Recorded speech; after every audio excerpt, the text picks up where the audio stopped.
What up, everybody? How are we doing today? How's it going, everyone? We have a very special guest. It's the Northern Scrogger. Hell yeah. What's up? How's it going? Thanks for having me. I really appreciate it. Dude, thank you for coming on. I truly appreciate that. And one of the reasons that I'm starting these little grow room segments is because I was out in a grow room one day. I was going over stuff with people, and there were some questions I didn't feel confident answering. You know what I mean? And I'm not one to give off false information. So the comments were saying, hey, what you should do is do a live with somebody who's, knows their shit really well. And I was like, dude, that's perfect. So we started the segment. My God, it's been a hit ever since. Yeah, and I that's thought good. who better to have on as the next guest than Troy himself, the Northern Scrogger. Hey, that's awesome. No, good yeah. idea. Dude, it's a fun time, and it's only based off of other people's successful ideas, you know what I mean? And so it's definitely getting easier for content creators to have kind of a field to hop into and know what to do, just judging from other people and what works for them. Yeah, for sure. It's nice that we have like pretty much the internet and things have been legalized. So for a new grower, it's a lot easier to find information nowadays than like search for a whole bunch of information. You type one thing in Google and you're gonna get like loads of stuff to read. So that's kind of cool for new growers to just come and see all these kind of shows that you have, for example, like just learning and just teaching people really, which is great.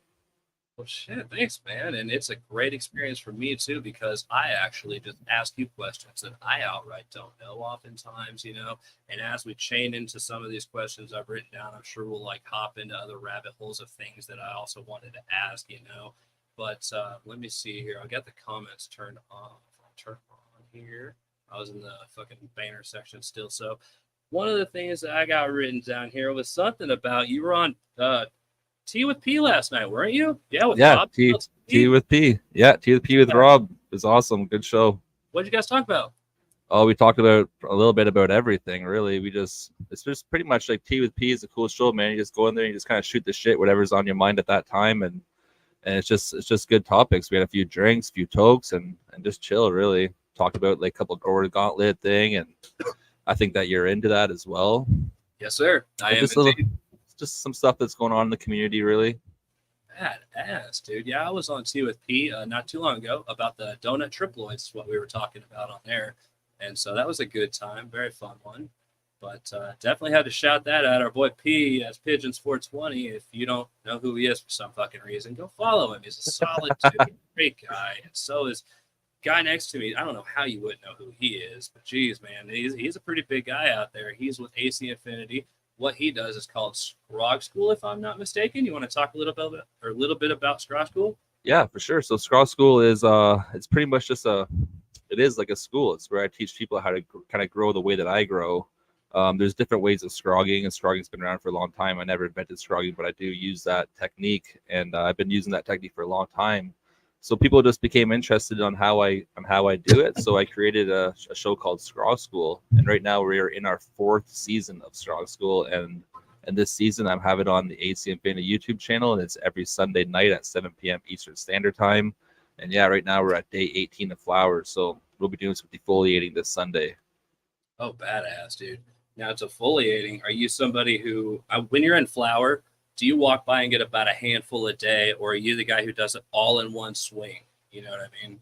Yeah, so like on day like 19, day 20, I do a nice big one, like all in one swing. But then throughout flower, I'll be picking off fan leaves here and there, like I think handfuls. I'll be going around grabbing handfuls once in a while and just picking off stuff that I see that I miss, that's blocking buds, that's rubbing against all the colas. If I see one rubbing against everything and it doesn't need to be there, I'll pluck it, or I'll even take off, like say a leaf has 5 fingers. I'll even pluck like one of the fingers off, because that one finger might have been like rubbing on the top of that cola beside it. So if I just take that one off, then it's not rubbing, and these ones are still there. So it still helps the plant. You're not going to kill that leaf, and it's still gonna do its job. I think generally what I do is, my father taught me that one thing where you stand above the plant, you look down, and you're looking at the colas.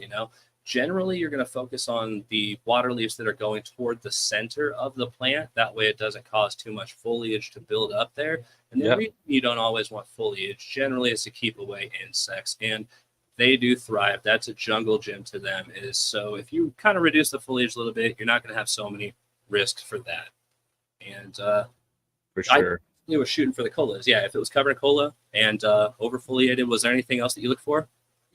I'm looking for anything below my screen. So I'm teaching people how to scrog basically. So I use my screen as a tool for when I defoliate. So anything that's below it, 100% is gone. I mean, Oh, fuck, anything. yeah. I make it bare sticks under there, which is not much because it's only like 4 inches or 5 inches from the top of my pot to the below the screen. It's only like a 5 inch span. So it's not like I'm defoliating a whole bunch under there, but everything must go below the screen. And then, like you said, I defoliate all big fan leaves that are inside my canopy. So if I have so if I have fan leaves that are in the canopy, I'm gonna get rid of them. But all the ones that are outside the canopy, like along the edges of my scrog frames, I'll keep all those because they're not blocking anything. They're not doing anything wrong. Even the ones inside, they're not doing anything wrong, but they potentially could do something wrong, like powdery mildew could form. Just because all the leaves are in there pressing on each other, there's no airflow getting through. So you got to eliminate some stuff and just let that plant breathe. So yeah, I kind of like when I'd done my defoliating, I like to look over top of my plants and I kind of like to see through it kind of somewhat. I like to see almost the medium down there on certain aspects, right? I don't like to see just pure leaf, pure cover crop or like pure canopy. Like I want to see through it a little bit during a defoliation process. Then in a few days will come by, things will grow in again. You might not see it that good, but that major defoliation, you want to see through it. Exactly that. A lot of people, I've heard someone use the analogy. It's kind of like, you want to take your coat off when you're a little bit warm, or do you want to take all your clothes off and get fucking naked? And so the plant's going to take that as stress. I can't remember who I was quoting with it, but talking about that brought a couple things to my mind, and I was wanting to see your opinions on not just lollipopping, but mainlining. And do you advocate that also when you're scrogging? Are you primarily going for tops? Yeah, I'm not really doing the mainline technique, which is fine. It's just another technique of growing. I'm actually keeping all of my branches. So with the mainline technique, you're defoliating, or you're actually removing a lot of nodes, a lot of branches to keep those two starting to grow outwards, right? I Right. keep everything. I just train my plant right away from an early age. I just bend the top over. Most of my scrogs in here still have the first node on the branch. It's the first node on the plant is one of the biggest stems on the whole plant, and it's going to be one of the biggest buds. A lot of people when they scrog their technique, they strip like the first like 2 feet or foot and a half of that main stalk. They strip it right down to their pot because they keep their screen so high. I utilize those first nodes of the plant. That's why my veg time is so short. The way that I scrog, a lot of scroggers have a longer veg time than I do because they wait for that plant to grow up and then reach that screen, and then they start their tucking, and then they start defoliating all of that below there, which I just feel like why would you do that? You could have saved all that stuff. That could have been tucking already. You would have been flipped the flower 2 weeks ago if you would have had your screen a lot lower and trained your plant into your screen, not your screen into your plant. Now, when you're scrogging, are you somebody who uses, which I already know these answers, but for the good of the people, are you Yeah. somebody who uses one trellis and or more? And if not, why? Yeah, great questions. I'm the kind of grower that uses one trellis. I aim for one trellis. Usually I get away with just one trellis. There's nothing wrong with using two trellises. I was just taught with one trellis, and I also like the look of just one screen, like especially in pictures in reels that I make. Like I just love seeing like a real low screen with just a carpet of buds on top. You're like, what the hell? How'd that happen? Even I think that's bad. It's like, how'd I even do that? Or how did that guy do that? Or that girl do that? Because now a lot of people are starting to scrub really, really well now. So I just love that look. Two screens are great if your plants stretch up on you and you need to catch those runoff branches that eventually they're going to stack with buds and get real big, and they're going to flop over on you right when you're like 3 weeks, 2 weeks left to flower. Your buds are going to start kind of flopping around. So then you want to build a second screen to catch those. Correct. Some people like to fill their screens during veg all the way, their first screen, and then they flip to flower.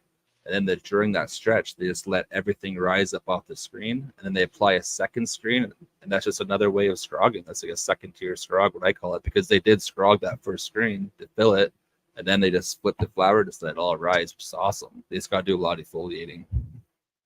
Indeed. Now, with all the scrogging and stuff, I believe I tuned in for one of the episodes and you had mentioned scrogging organic. Now, when you're scrogging organic, do you feel like that's much different than scrogging out something that's grown synthetic, cocoa, or any other, even water, hydro, whatever? No, No, they everything Scrog's the same. It's just easier to like maintain it. It's easier to water it. It's not as like the difference between synthetic and like organic scrogging wise is nothing really. There's nothing different about it. They grow the same except for you gotta like check your inputs more with salt base and check your runoff, and it's a little bit more work with the salt based nutrients. But I find that it's the exact same techniques are applied to it. The stems I feel like sometimes get a lot thicker. I noticed the stems get thicker and the plants kind of stretch a little bit more in the flower phase than they do with the salts. Like right now, my organic beds are still stretching like crazy, but the salt beds, the salt plants are all kind of chilling out now and starting to do their stacking thing. So it's kind of a difference. I see what you're saying entirely, but like another thing I thought would be a solid question. I did hear you go over the definition of scrogging, and it was a little bit different than I had thought. And, I didn't know that. So I learned that. So if I didn't know the definition to that degree, who's to say the people watching right now don't? So would you like to go over the definition of scrogging? Yeah, like what I think. Defined it. I liked how you said it, is what I'm saying. Yeah, so I say it lots of different ways, but I'll say it how I think you're asking this time. So yeah, my definition of scrogging is like growing a plant horizontal, and then you're exposing all of those lower nodes in that branch at an even horizontal height as the top of the branch, right? So now everything is now even to the light. So in all, you're maximizing your light now because it's your light is feeding all of the same size of colas all around it. You're going to maximize your space because you're filling out horizontally that scrog. And it depends on plant count too. If you can grow a whole bunch of plants, you might not want to scrog. But if you have a plant count, scrogging is going to be what you want to do. So it's pretty much just horizontal growth and exposing all of the lowers to the light. And having them about within 8 inches or so of elevation from each other. Nothing too much higher. You know what I mean? Like 8 inches from the top of this. Like, are you talking about the size of colas? What I interpreted it as, and so I might not have heard it correctly. I thought you were saying just, with the like scrogging it, you don't want them. I thought you had said 8 inches above one another, the colas themselves, not the diameter or size of the colas, but more so how high it is versus the other one. You know what I mean? I thought you were saying you wanted to keep the whole trellis leveling around. Yeah, I want to keep my whole canopy at an even height. I aim for like 6-inch colas. That's kind of what I aim for off my screens. Maybe that's what I heard. Okay, so I was writing stuff down while I was high, and I might have just jacked the fuck out of it. It's fun, you know what I mean?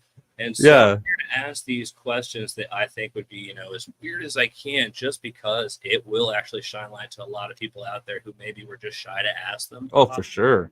And I wrote a couple other things. Now, really a thing. Something I was interested in knowing about your room entirely, because you have, like myself, you have a very large room. Now, all of your lights, are they all the same or are they all connected into the same controller? Can you control all of them, or do you have separate apps for each one? Or yeah, so all my lights are in this room are AC Infinity, except for this one beside me right here is a Grandmaster LED. So that light, the Grandmaster LED, is on its own separate controller that you can kind of see right up here in the corner. That's its own separate controller for this light right here.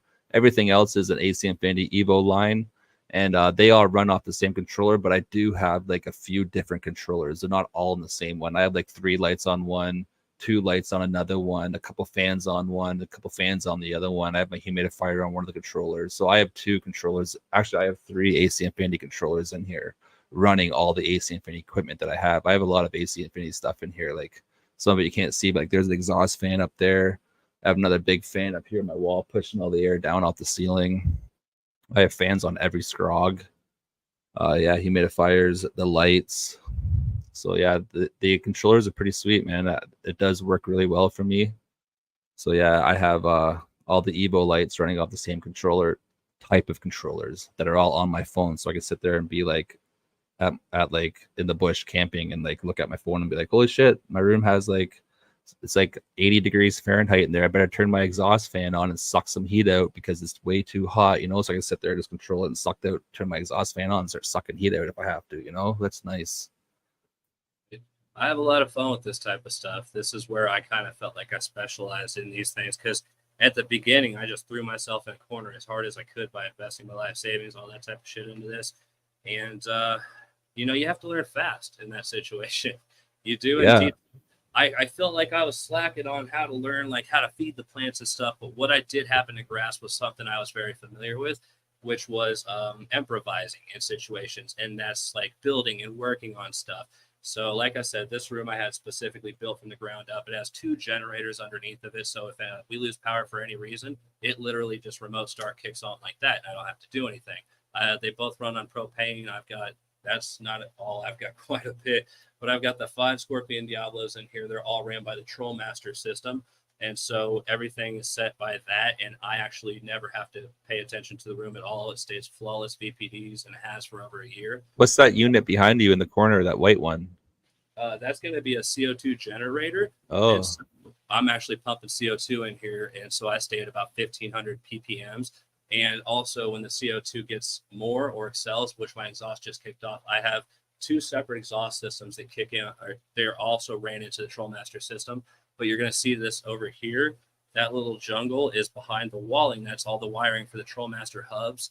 So yeah. every light out of all of these, all the UVs, every single thing is all controlled by the Trollmaster. So the smart device is over here, which is basically a computer, and I can control everything out of that. And I actually come up with algorithms and my humidifiers. I don't even have to fill those ever. I don't have to fill the barrels of water in here. They all fill themselves. I don't have to do anything. I come in here once a day just to tuck stuff and leave. And that was the most fun that I ever had, was designing all this and how to get it to do this and how to get the camera to pan over to the buckets that lead into the water trickling down and stuff like that. Yeah. And so I wonder, because what I'm doing now, a lot of people know I do all this so I can learn from every elevation, right? My next size down is going to be the 10 by 10, which I already have it. I have an 8 by 8. I've got 5 by 5s. I've got 4 by 4s. I've got 2 by 4s. I've got 2 by 4. Wow. 2 by 2s. I've got an entire other grow section down there that I'm going to start. I've got an 8x8 AC Infinity dry tent, and I have the T69 controller on that. I've got the 69 Pro Plus on another one, and I got the 69 Pro Plus on another one, but I'm also running a Niwa in comparison. I'm finding that my favorite so far, I can't say is going to be Trollmaster anymore because of the price of it. For a lot of people, it's not practical, but I'm veering a lot toward AC Infinity for what they have. Which is badass. And so the moral of that whole detour and all that was just to say, I kind of lost it, son of a bitch.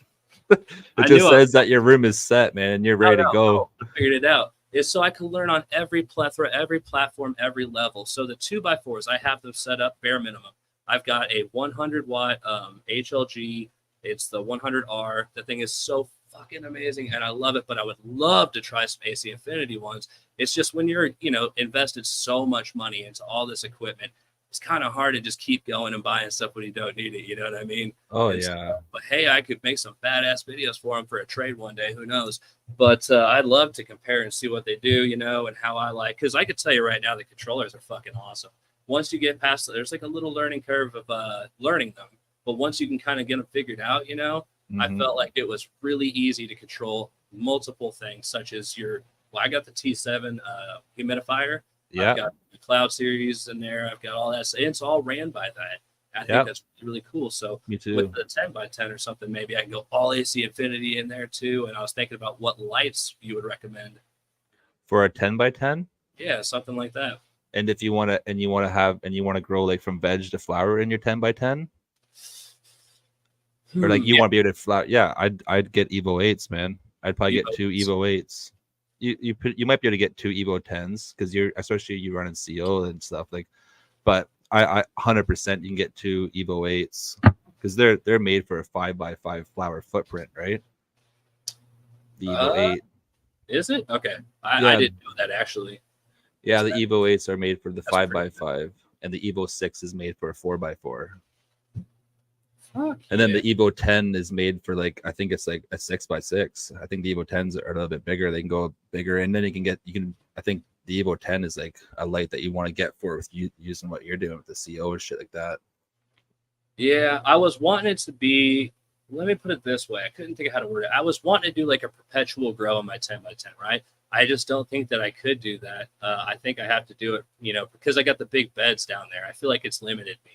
because you know you don't want to transplant something one because when I like to do is get them pretty big, you know, and that would take quite a while, and you see, so you can't transplant something when it's already like fucking 3 feet tall, you know, then go into flower. Yeah, it's not fun.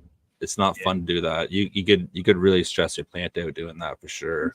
The beds kind of limit me in that, and so I can't obviously do the perpetual, and so I'm gonna have to do just stick them in, let them grow out in there, and then flip it and stuff. So that's why I was looking for suggestions, because the reason I say that is my 10x10 currently has 2 Scorpion Diablos in there, but that's, you know, with those are nice, man.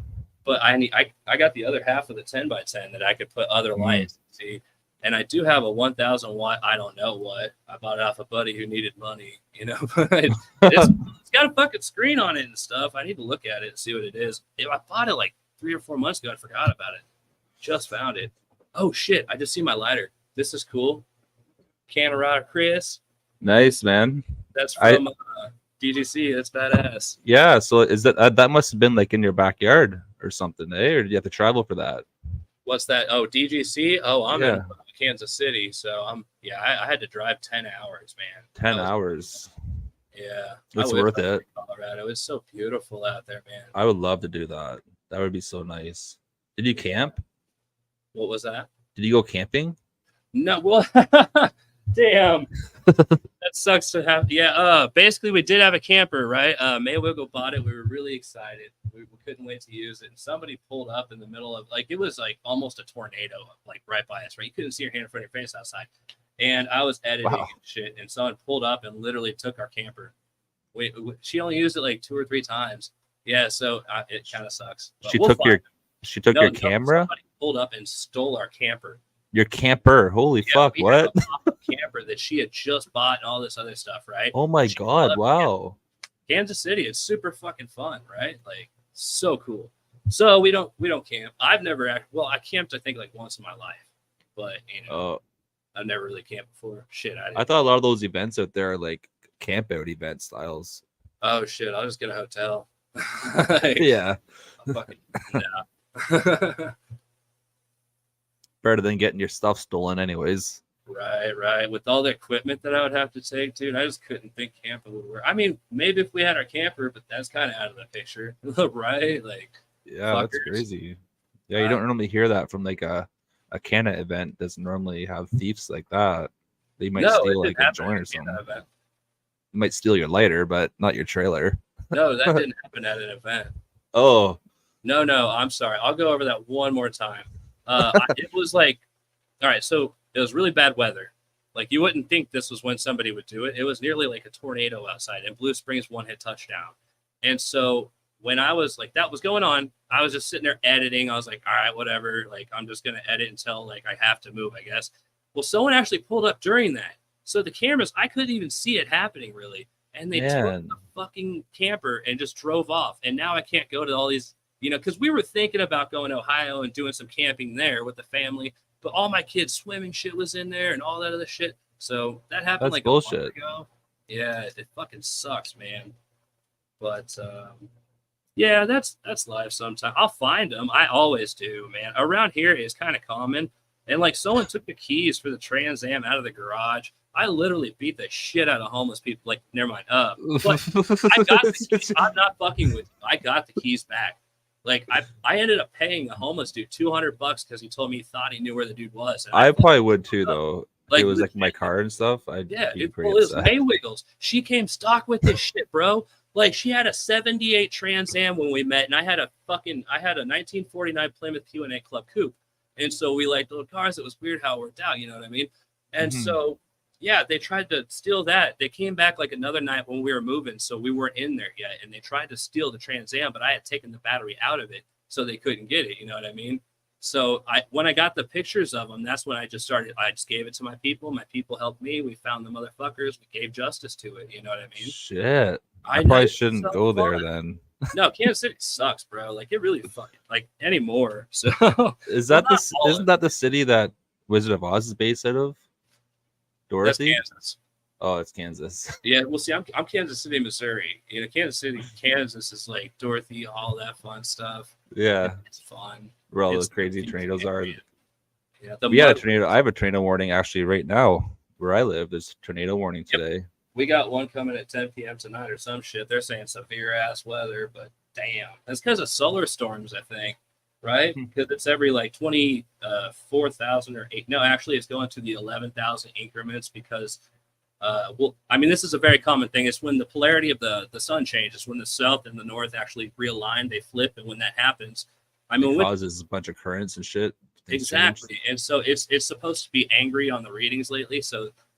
That's pretty fun. So we're expected to have in 2025, but it's supposed to be earlier, which is also right the fuck now happening, which is also helping explain to me at least why the animals in the water are doing what they're doing. You're seeing all the sharks that are going into Florida, all that type of stuff. But that is usually what happens when solar storms happen.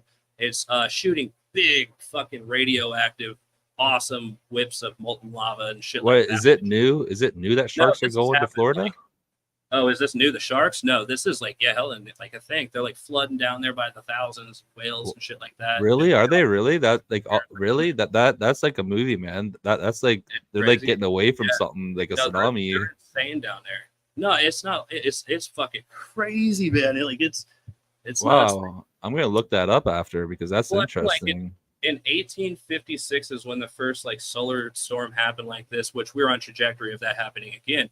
And in 2008, like, all right, so in 1856, by the way, that's when actually all the power grids got shut down and fried by the actual solar storm that was happening. Well, in 2008, a larger solar system had actually or a larger, big fucking shooting all that shit out happened, and it shut a fuck ton of stuff down, I guess, or something like that. I don't want to actually get too deep because I don't know. Yeah. But it's like cool. Crazy. We were a day away from getting hit by like a big blast of lava. Literally one day from getting, it was dope, dude. I could post the links of all this stuff in the description afterwards. So if anybody's interested in learning on it, I could show you where I actually got the information. It's really fucking cool. But it's neat. Other than that shit, I wanted to jump into something real quick. Do you have any tips that you would give to a new grower? Yeah, there's lots of stuff you can give to new growers. Like the main tip that I give to a new grower is once you got your seedlings all popped and you see the little seedling come here, their solo cup, whatever your starting pot is, just don't overwater them right away. Like don't soak your pots. That's a huge common error from beginner growers is overwatering because they think the plant's growing so slow because it's thirsty. Seedlings grow slow. I would suggest just using like a turkey baster and just like suck up some water with it and then just dribble some water on top of your seedling at that stage, right? Just keep the medium moist right around it. Don't soak that whole solo cup. It'll grow a lot quicker if you give it less water at that stage. Yeah, go ahead. I had always learned the opposite of that. And so basically what they try to teach you is to keep, like with build a soil, for instance, is to keep the overall saturation, keep it wicked inevitably so that way it doesn't have a bunch of dry clumps. And so the best way to do that is to atomize the water. So if you take a spray bottle and spray it and cover it in a light mist and just kind of watch as that fades away. Once it kind of goes away, you missed it a little bit more and you're just basically giving it that atomized, it's coming in, it all distributes equally. You see you're better layering your soil. And for sure, a tremendous success. But when they say if you like take let's say if you're in a 15-gallon bag, for instance, and you take, which you're not referring to that, I just wanted to jump off of yours to hop to that because it was a really good thing to bring up. But with a 15-gallon bag, if you take a cup of water every day, dump it on the plant, that's not going to do you that well. If you actually take the time and distribute the water amongst the bag properly every day and not overwater it, you don't want it dripping out the bottom or anything, but you can usually tell with the side of the bag how high and how low the water level is. You know what I mean? So you're shooting for about 37% moisture levels, or like 35 is the idealistic amount. All that good stuff. Yeah, you're right. So like if you're growing in like a living soil, you gotta keep it moist. You don't want to like let it dry out at all. You don't really want any dry back when you're in living soil. Like with my living soil beds, I don't have a dry back period. I try to keep it the same moisture level the whole Ray run. If I could just keep it the exact same moisture level the whole time, I'd be happy with that. Yeah. So, but with like, if you're using like a Pro Mix or like a Cocoa or like anything like that, then those are the kind of things that you want to like be careful of overwatering just at that super vital early stage, like the beginning. I'm not talking like once the plant's like this big or so, soak the pots, let it find the water, let it slowly, it might take you like 2 weeks or a week before you water again, especially if you're using Pro Mix, HP.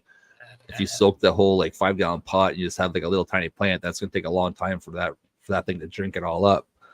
But it will eventually, especially if you have a fabric pot, because it's hard to overwater a fabric pot because it'll dry out automatically from the sides. Hell yeah. But yeah, those are the main tips. My bad. What was that? I was gonna say those are like some of the main tips for new beginner growers, just the watering stuff. That's the hardest part. I even struggle with it sometimes. It's just the way it is naturally. See, I had the most fun discovering the EcoWid system. And actually, if anybody is interested in buying an EcoWid system, you can go to the Build a Soil website and you could use promo code Untrained Astronaut 31415. And what that'll do is get you 10% off of anything EcoWid related. But I have that because I just adore the EcoWid systems. I think they're absolutely brilliant. I've got the deeper soil transmitter as well now that I'll be actually putting something out on eventually. Whenever I get on time, I'll plug this thing in before it dies. But like for your living soil beds? Yeah, I've got the EcoWid soil moisture sensors in there, and they're wireless. So what I could do is actually show you how this works. I could see the water level of every single plant bed, bed, bag, whatever. And not only here, but every single tent that I've got. See, each transmitter allows you to have up to 18, each gateway allows you to have 18 transmitters per, right? Wow. So yeah, that's cool. I've got 2 gateways, one up here that's in the main garden, and I've got one downstairs, and I've got all of them being used. I love it. So I can actually pull the app open right now, and what I'll do is show you the exact moisture levels of everything I've got going on. But I harvested, so I'm not even, these are still on the, I need to turn that off so it doesn't overwater. So do you just put like are they just like a probe that goes into your living soil bed? So you're looking for this right here. That's it. Mr. Grow It bought one because he's seen these. They're amazing. I always shout them out when I can. And do you have some that are longer and some are shorter kind of thing? Yeah, well, I've not only got this one here, but I've got the deeper soil moisture sensor that you see this mounted piece right here. It's telling me it's at 44% water. Man, that's cool. It's extremely accurate. Shit. But, that's the deeper one. That can go all the way. I mean, it goes deep as you want, really. I like that. And but the thing is, they're extremely put a link in your description for that. For sure. And not only that, but they're extremely affordable and extremely accurate. And wait until you see just how simple the app is. Because truth be told, a lot of people don't even need to buy like smart controllers and stuff, because this not only does all of that, but it monitors the VPDs of the room that you're actually in. So you can actually tell exactly. So I was showing the microphone this, but I could show you the levels of some are overwatered of all your stuff, And so over here's, by the way, the stats. I'm going the wrong way. Fuck. Okay, it's okay. I see it. You got all that. Yeah, man. So it's really neat. Dope. And then I could switch to the basement grow room right there. But Rainpoint sent me a system, a smart system that it's a solar irrigation system. Which, by the way, my grow lights are usually so high that it charges itself just by being in my grow room. And so this thing automatically kicks on for 1 minute and 30 seconds, 6 times a day. And it waters all my plants in here, which is into a 55-gallon. And I actually measure all the moisture levels with this so I can see that it's not overwatering or underwatering. So throughout the stages of their life, I can make sure they're getting the exact amount of water. So what I do in the mornings is make sure they're at 42% on the water. And the reason that is because throughout the day, it's going to trickle down. And what you're shooting for, idealistically, in living soil is going to be 35% recommended by Jeremy Silva. Anyway, so recommended by him, and that's what you want. And by the end of the day, if you notice it get below 29%, you need to go out there and water a little bit more because you don't want to get below that. I wouldn't go too much, maybe 32, just to make sure it makes it through the night, whatever it's going to take for you to not go below 29%, as he says it. But also, I'm sorry, guys, I'm 4 minutes overdue on the comment section. So, was there anything else that you wanted to finish out with, though? No, I'm on a notebook, man. If you have any questions for me, you want to chit chat, I'm here to just shoot the shit for an hour with you and hang out for a while, whatever you want to do. Well, I just went the wrong direction with that. So I like that watering. I like that sensor, man. That's pretty interesting. Oh my god, dude, they are phenomenal. They're cheat codes because you know what? A lot of people have the biggest issue with when they're actually new growers is overwatering, underwatering. So many people can't tell if they're doing it. How are you to know? Exactly. And you know what was funny is my father had come in here at one point and he stuck his finger in the soil and he's like, "Man, this is dry." And I'm like, "Is it?" It's like that fucking thing is at 53% right now. I overwatered it when I first got these, and I was trying to like actually dry it out. But this is an experienced grower, by the way, 20 years plus. So what I'm saying to you is, everybody has their understanding of what they feel, and a lot of people who are older and have been doing it a lot longer, they can tell and stuff like that. But it'll fool you what you think you're at versus what you're actually at. You know what I mean? You could be overwatered, yeah. you didn't know it. But Yeah. yeah, it's crazy the difference that makes. And so a lot of people, as I said, statistically have the biggest issues with overwatering or underwatering. If you don't know the dangers of it, one of the most important things that happens from overwatering is your plant can and will become anaerobic. And so that's like drinking coffee when you're 4.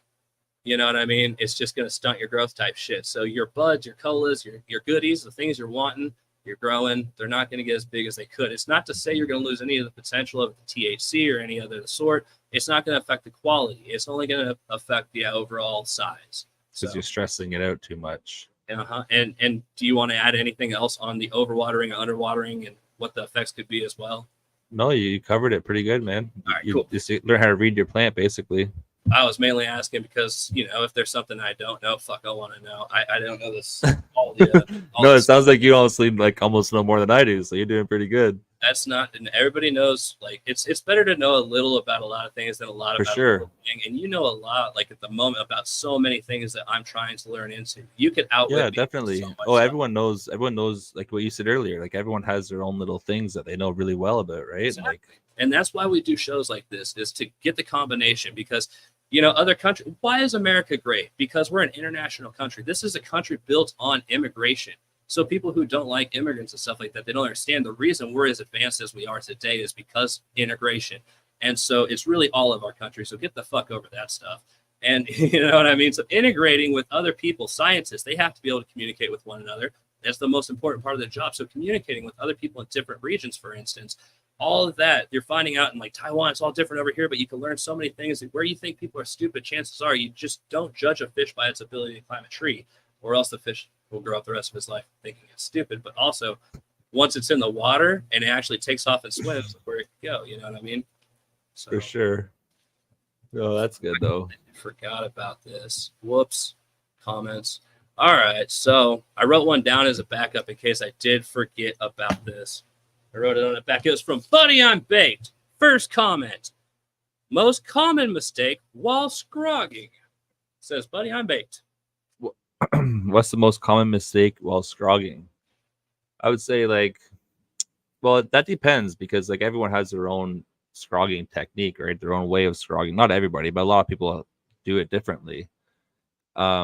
So like a mistake from the way that I teach people how to scrog would be having your screen too high. Like if you have your screen off the top of your pot, say like 24 inches, which is like 2 feet or so, right, off the top of your pot, that I feel like that's like a little bit of a mistake for scrogging, because you're going to be like vegging for a long time. You're going to be waiting for those plants to reach that screen. You want to have your screens low. You want them to be like 3 to 8 inches off the top of your pot, and that's going to give you time to like start tucking sooner and start filling out that screen, because at that age your plants are really flexible and they're bendy, so like you can keep on tucking all the way around your screen. That would be a big mistake, is screen height. Another mistake that I would see, I'll give you guys a few of them, is hole size.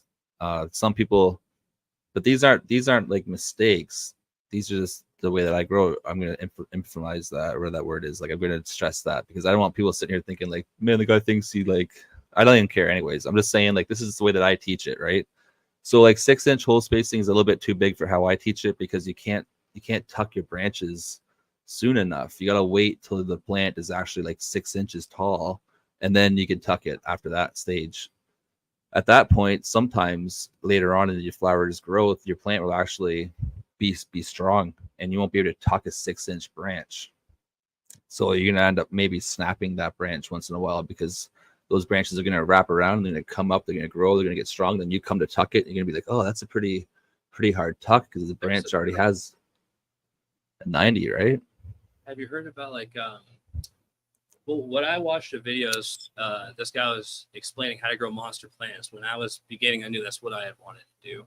And one of the first things that he was going over was when you have an established branch, I mean, if it's not complete, I'm talking if it's still green and everything, you're not completely scaled up, like it's ready to fucking, but you can take and just hold it just slightly bent, right? And just slowly bend it more. And like, I mean, hold it for a minute there. Let it really truly take that position and just slowly keep doing that over a long period of time. And you can bend anything, which is how I did all my crazy ass, like I'm making like faces out of plants type of stuff and all that stuff. That's You can to a certain extent, but though. only to Not that always. degree.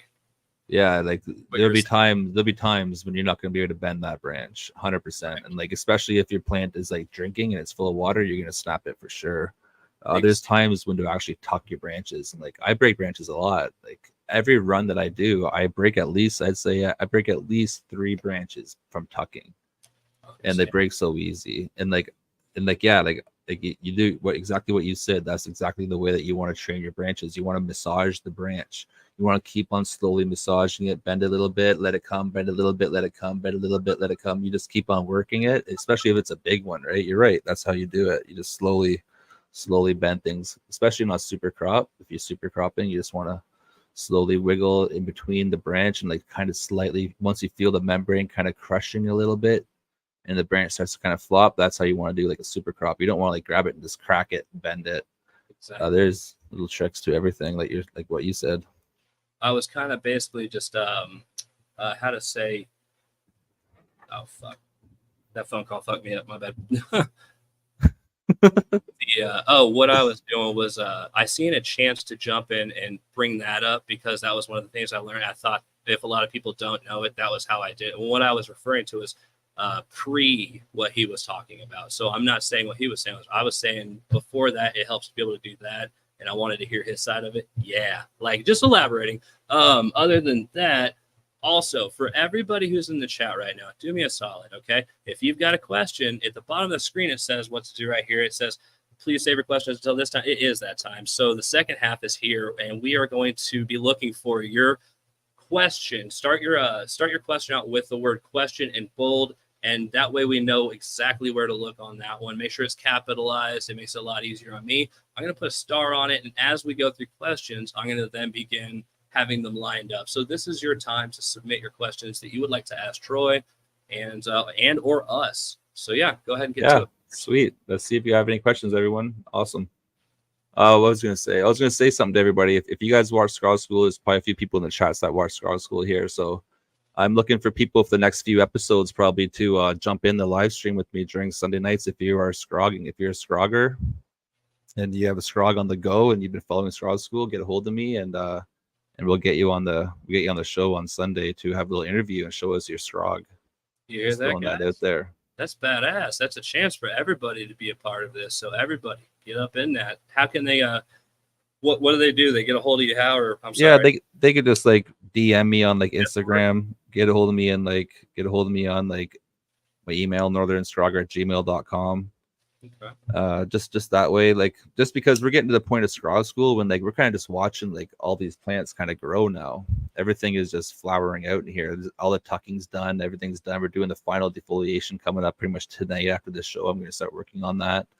And now it's time to just watch all these colas come off the canopy and just grow. So I see a question right here. This one came from School of Crop, and he asked, question for both of you. You're both doing big beds, but why do they look so different? Would you like to take the first swing at it? Well, I'm not too sure what your beds. I'm saying you take the swing because I didn't know how to interpret the question. I feel like there's a bit more context. I think he thinks like I'm not. I think he might be looking at the plant behind you and he just sees like the plant growing. Mine are empty. Yeah, I don't have anything in my beds. Yeah, so I'm not sure. I'm not sure if how your beds. I think your beds are pretty full though, weren't they? Like out? Yeah.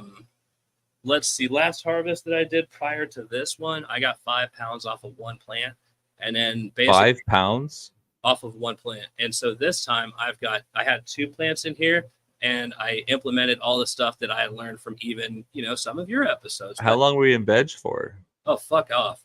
Don't ask that one.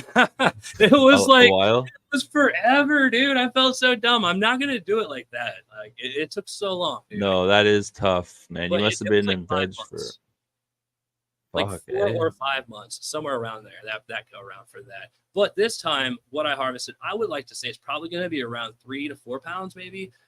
They were all mainlined like a motherfucker. So literally each cola was bigger than a fist, and I'm really excited about because when they shrivel up, they're not obviously going to be as large, but it's really exciting. They're going to be pretty fucking. I should get some good old weight off of that. You know what I mean? I smoke a lot Yeah. of fucking weed, bro. Like at least I So smoke do over I, an ounce a man. day. Like no joke. It's I don't smoke that much, but I smoke a lot. Like, I'll be smoking dabs here in a second once this joint goes out. this guy ain't got a question, but I gotta pull that on the screen. But I am seeing another one here that says question. Let me put a star on that one. If you've seen any that you want to read real fast or anything, go ahead because you see the ones that I've starred.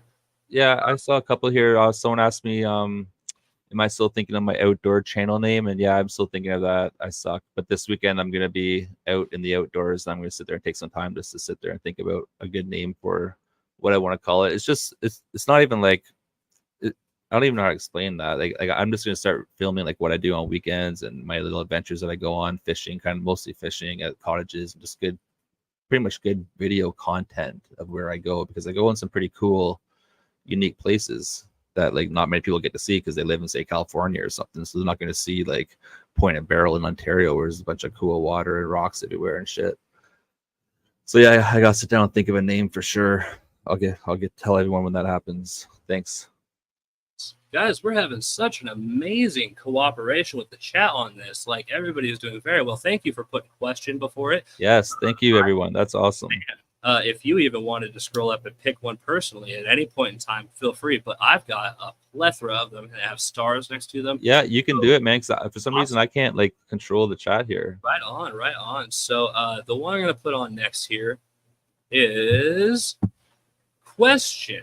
Did you say that there's an auto irrigation system that works with the EcoWiz? It's not. It doesn't work with them. No, it's a separate system entirely. They had messaged me saying they would like me to do a video on it. I will have a video out by the end of next month at least, at latest.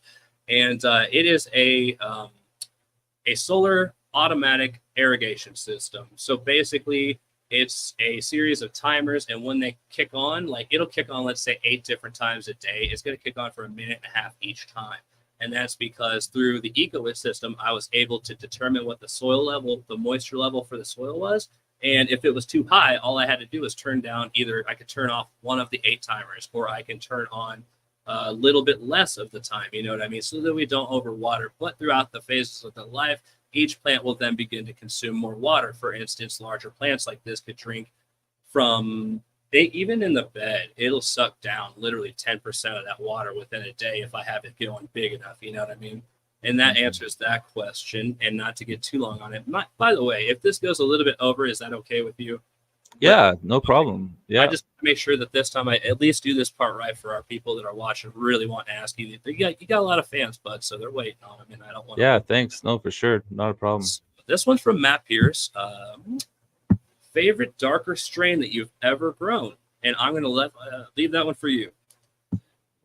Favorite darker strain? Does that mean like as in like colors? Let's say like purple, dark purple, man. Those Coyote Skittles. That one right there in the picture behind me, up on the it says Scrog School. You see that purple pinkish plant? That's a Peyote Skittles from Seedsman Genetics, and that one was my favorite. That plant made high time just because I think the colors of it, to be honest with you, and it was a badass Scrog, but it was just a beautiful looking plant. That'd be my favorite. That I could see why. And so what I've got here is a question from JJ Groves. He says, question, are herm seeds bad? I personally wouldn't really screw around with them myself. Like if I see plants herm, I usually chop them down right away, so I don't let them mature enough to even test it out. So I honestly am not the best at answer that question, to be honest with you, because I'm not like a seed guy. I don't like grow them. I just fucking, if I see a herm, I'm like chop chop, see you later, and I'm on to the next. The greatest thing is we've got a plethora of questions, and if you just give it blunt like that, we just move on. It's beautiful. Oh yeah, if I don't know, I don't know. I'm not afraid to admit that questions that are awesome are also coming in from the same guy here. Noticing this is Buddy. I'm banked once more. Question: any breeding plants in the near future for you? Yeah, I'm assuming. I would love to learn how to breed plants. I'm like I just said right there, I'm not quite there yet in that regard. I'm just good at training plants right now. I never adventured into breeding plants. I never thought I would in my life. I've always just been a grower since I was 15 years old. I just grew plants and trained plants, and I just loved what I could do to manipulate the plants. But I would love to learn how to breed. I would love to partner up with someone that is really like already established in that and could like I'm in the same teach boat. me. Yeah. And I would just love to create like some kind of wicked Scrogger strain that would actually That would be fill a love. screen nice, grow good colas, uniform colas. Like that's what I would be aiming for one day. So yeah, in the future, it's gonna happen one day for sure. I am so excited to try it one day, and I've got all these things in my mind. I am going for the absolutely most sticky, pungent, horribly strong. I want it to just make you violently scared of what the fuck. I want the highest high. That Like, sounds good to me. That's what I'm going to try. I think that's what they all go for, though. I think that's what everybody's gonna go. We'll see. All of the things that I usually grow are the ones that are like the strongest I can find, like literally the strongest shit. That's what I want. Like, and so like grease monkey, it is such it really does take a while to cure, but once you truly do it right, that thing is one of the most devastating creepers that will ever fucking just hijack you. As I like to say. You're walking around, you're like, oh, I'm so strong, and then all of a sudden it's like you're hijacked. The terrorists took your body. You're like, where the fuck am I? You know, you're just straight fucked. Yeah. Oh shit, questions. Yeah, my bad. Here we go. Troy, what are you growing and what are you smoking at the moment, my guy? Oh shit. I'm gonna just pull myself off the screen, which also happens to mute me, but this is worth doing. Wrong Okay, way. so Here's what I do. You just muted yourself? Yeah, okay, so here's a question. So Troy, what are you growing and smoking on at the moment? So right now I'm growing on the screen that you see on the left-hand side closest to us. That's called Nutter Butter from a Humboldt seed company. And the one beside that one is a GMO bomb from Atlas Seeds.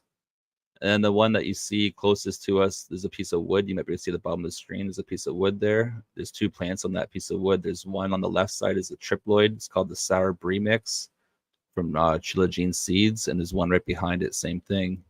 And then the one beside the triploid closest to the front on the right side on that little wood wheelie thing, that's called a Tangerine Snow F1 Fast from Seedsman Genetics.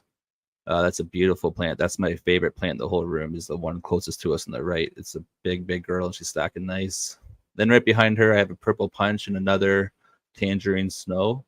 And then on the screen, I have quite a few plants. Wow. Then on the screen right here, close to the far right, we have another Purple Punch, and then we have a scrogged out triploid, same Sour Brie mix.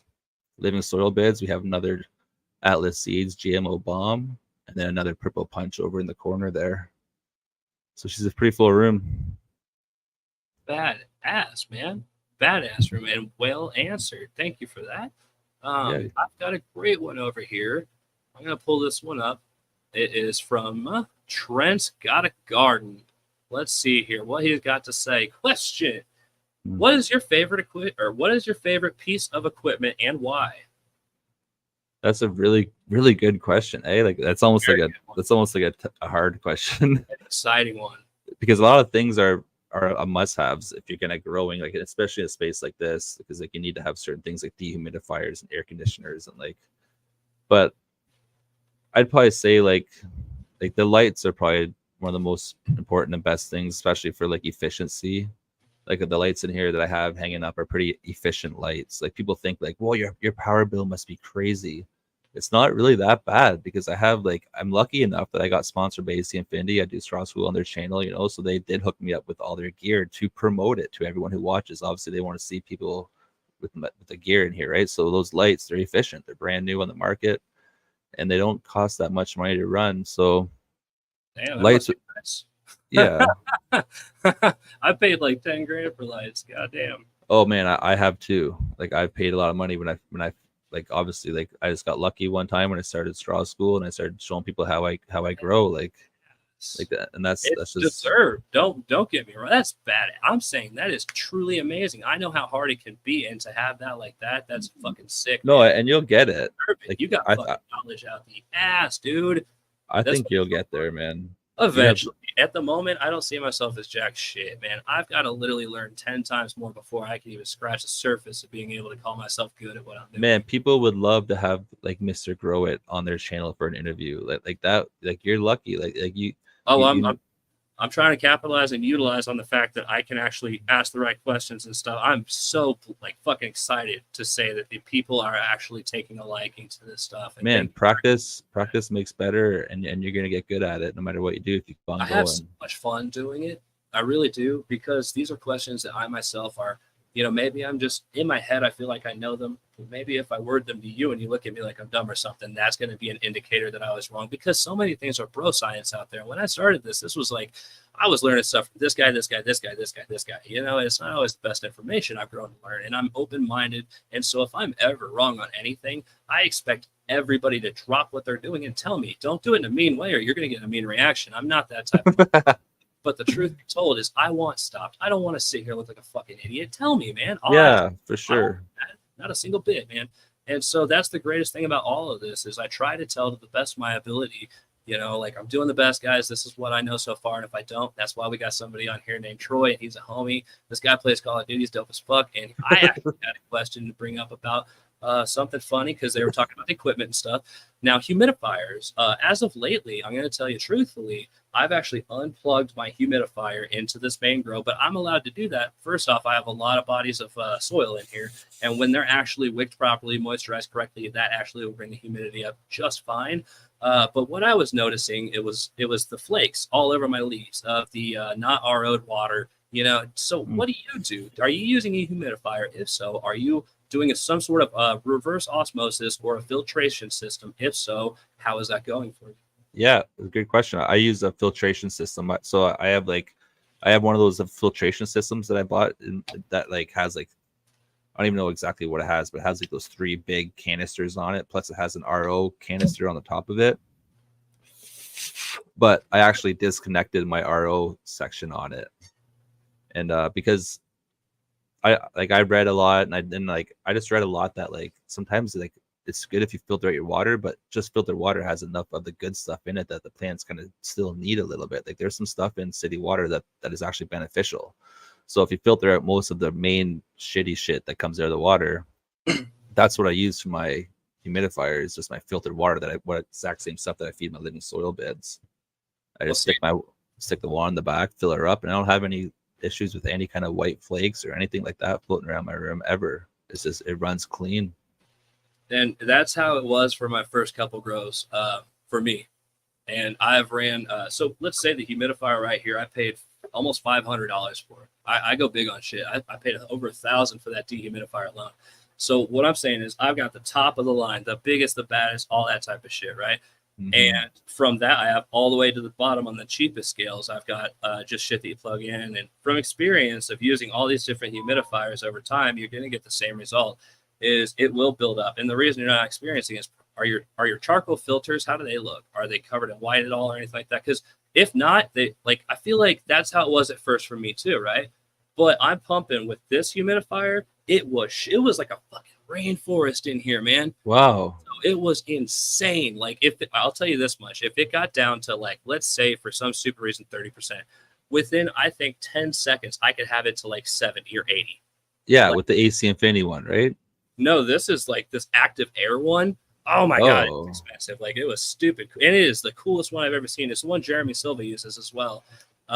It's the owner of Build a Soil. He's fucking yeah. rocket. Yeah, you know what the hell. I'm talking experienced guy right next to me. But this thing is dope. But it over time. Now here's the thing too. I also have, let's see, I've got S10 micron. I've got a C1 that's a 3.5 micron. I've got the C2 0.5 micron. This is the I can't see at the moment. I think it's Frizz Life filtration system that's going in and filtering all the water that's going into the humidifier itself, and only for one.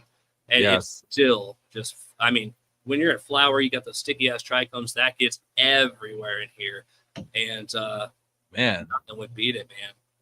That's crazy. Yeah, I'm surprised. Well, the charcoal filter was actually helping. That's why I never had issues. The charcoal filters were really taking it. Well, here's the thing.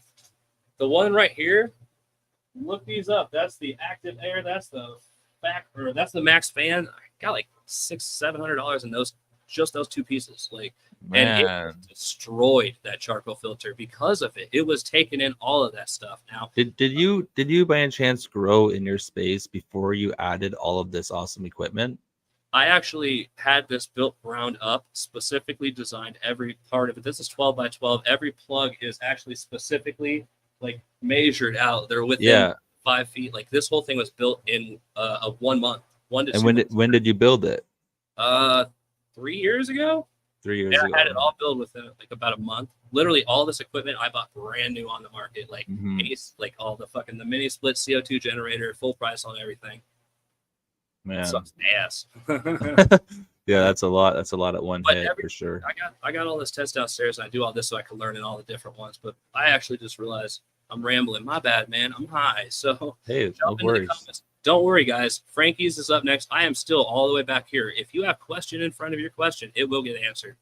All right, next one here is going to be from Frankie's, my fucking guy. We love this guy around here. He's dope as fuck. He's Yeah, gonna good question. church with us too. Good question. Yeah, what is it? We got how far apart are the squares for twine? You want to answer that for us, buddy? Yeah, for sure. So on my twine, this run, I'm using 3-inch hole spacing. So I recommend anyone to use like say 2.5 to say 3.5. Anything above that is just a little bit too big for the way that I scrog. So, but yeah, right now I'm using 3-inch hole spacing on my frames. Fuck yeah, dude. Fuck yeah. Scrolling down here. The next one I've got marked question. Oh, I'm sorry. There it is. Christopher Mason. This is also known as AKA Looney77. His question is how to start a living soil. Well, that depends. I'll let you take it first and see what you say. You can go ahead.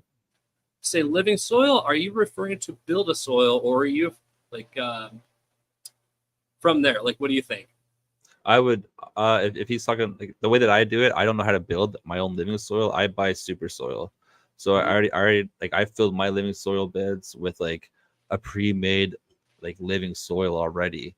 And then I added all my worms. I added like all my nice cover crop that's been established in there for now like I'm probably over a year now.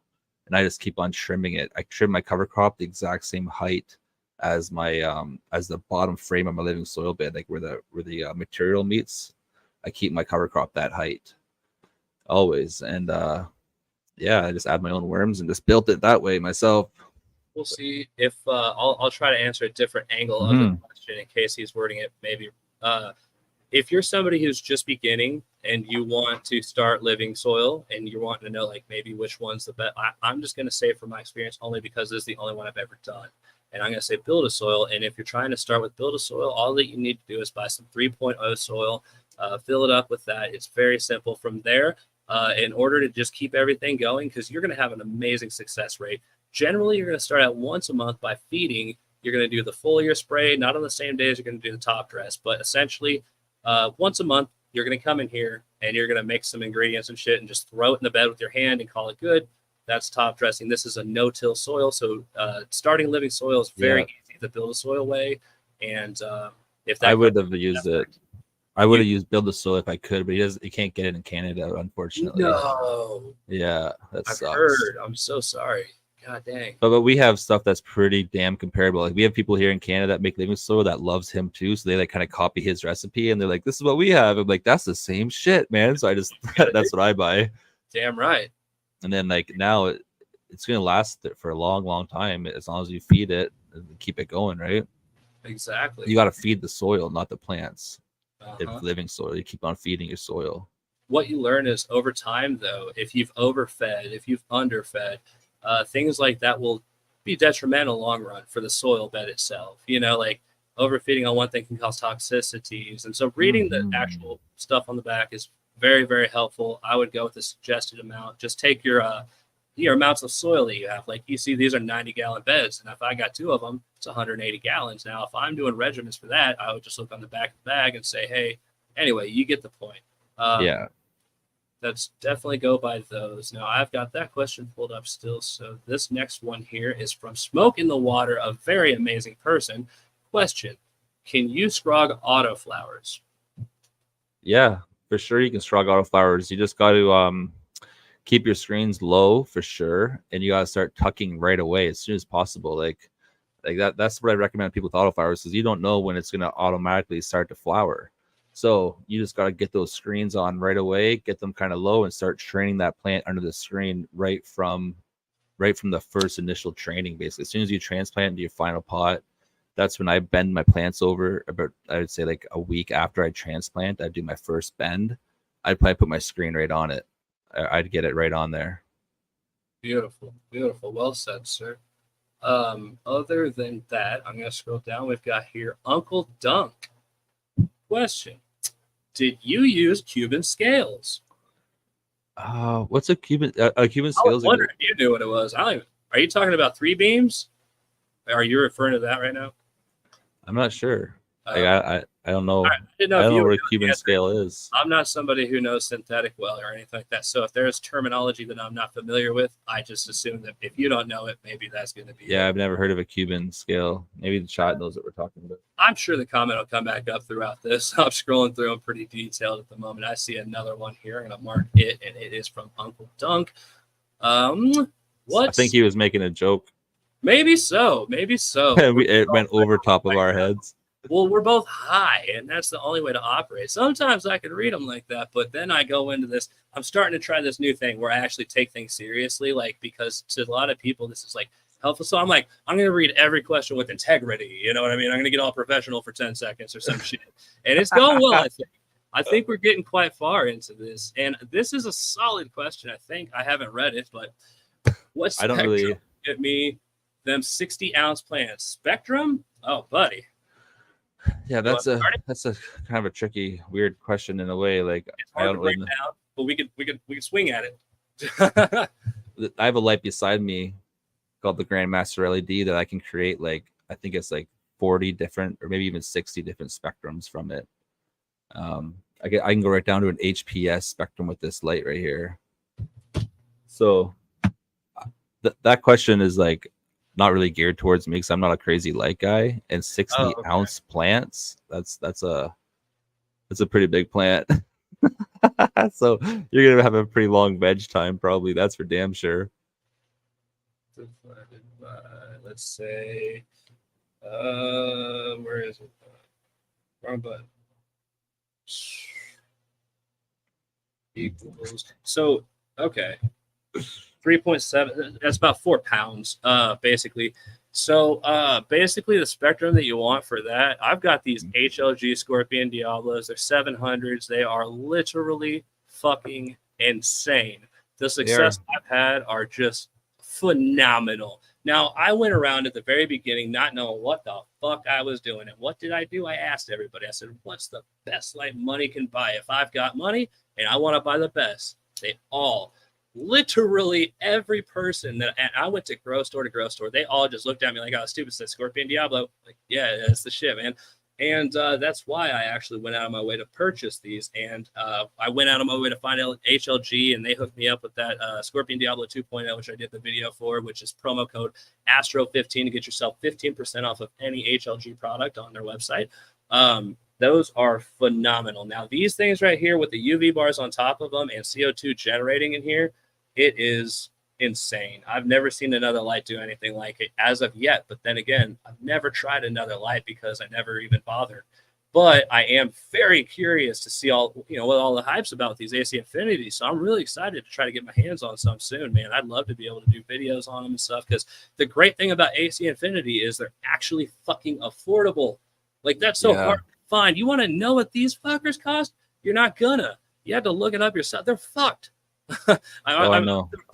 I owned a few HLGs. There's a reason, though. There's a whole reason why, though, and that's because every single diode, these are hand-picked. These are the best of the best, the cream of the crop. These people are literally making the best. Now, if you're somebody who has the money and you want that most elite, the best that money can buy, they're not making all that fucking much off of these. They're not. Like, they literally build them in Tennessee. They are amazing people. These lights are the coolest you can get, but they are pricey, and not everybody has that ability. And so what is so neat to see is AC Infinity's approach on giving people quality product that can give amazing results, looking at everything that you've got going on behind you and seeing just how phenomenal that is. It is a very fucking cool thing to see. So definitely. Oh shit. Yeah, there's a Go lot of ahead. training involved too. Like it's how you work your plant, how you feed your plant, how healthy your plants are. That plays a huge role in the factor as well. You could use like a decent light. Like if you're a really good grower, you could really maximize your light and maximize that plant at the same time. Lights are good, but the light's not the main game changer of the game. You know what I mean? Your first couple grows, like all these things are great, you know what I mean? But over time, it becomes experience. Like really, because you got to sustain all this shit. That's the goal. And if you're pushing on levels like this, the first thing that you're going to learn is, okay, well, if I'm pushing CO2 and I've got an AC unit just to compensate for the power of the lights and everything included, then basically it's just siphoning every bit of CO2 out of here that I'm putting in. So what the fuck's the point, right? You got to learn how to juggle this stuff. You got to learn how to actually work with these types of things. Mini splits are going to be best for that, by the way, if anybody was wondering. And CO2 generator, I wouldn't recommend inside of your home. Like I said, I had this room built from ground up.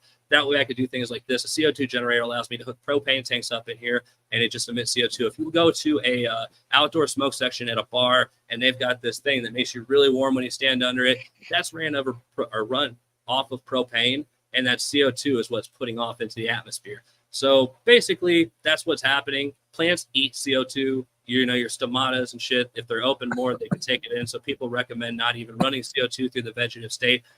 I think that was by Maestro, Jay Maestro from the Deuce Grow Show. He says, throughout the vegetative state, don't run CO2, allowing your stomatas to actually have to work for, opening up.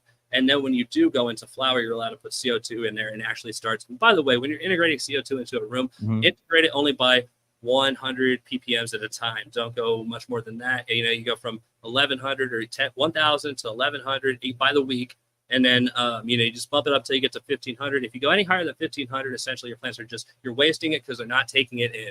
And if you have a graph of some sort to show you, what you could do is look at the arc. If it's monitoring for more than a week at a time, and you can see when it's going up and down and actually gauge your exhaust system to kick on whenever that fluctuates. And so to move on to the next question, apologies, unless you had anything else to add on to that. No, you covered it. Awesome. You did a good job.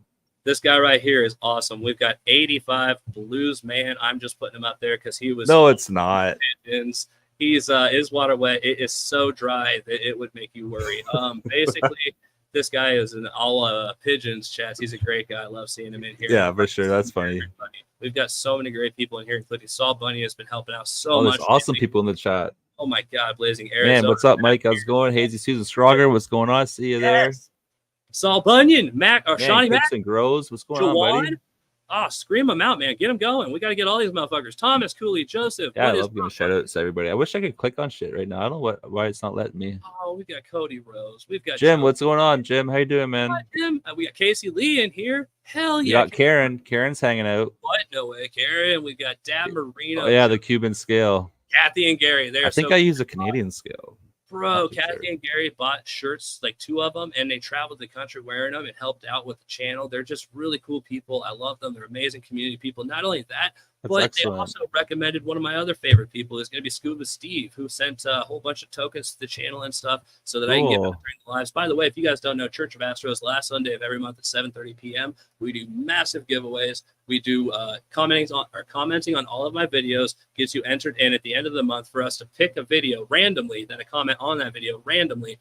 And I give stuff like that out. Not only that, but Chris, which is Mr. Grow It himself, gave me about 30 seeds of the Chill Out OG guys. So we will be giving that away as well during the live. Also, I see the cheeseburger comments. Yes, we give away cheeseburgers on occasion. We are known No, you don't. We do. We are known to fucking be a little bit of hooligans or some stuff. How do you do that? How do you do I do it?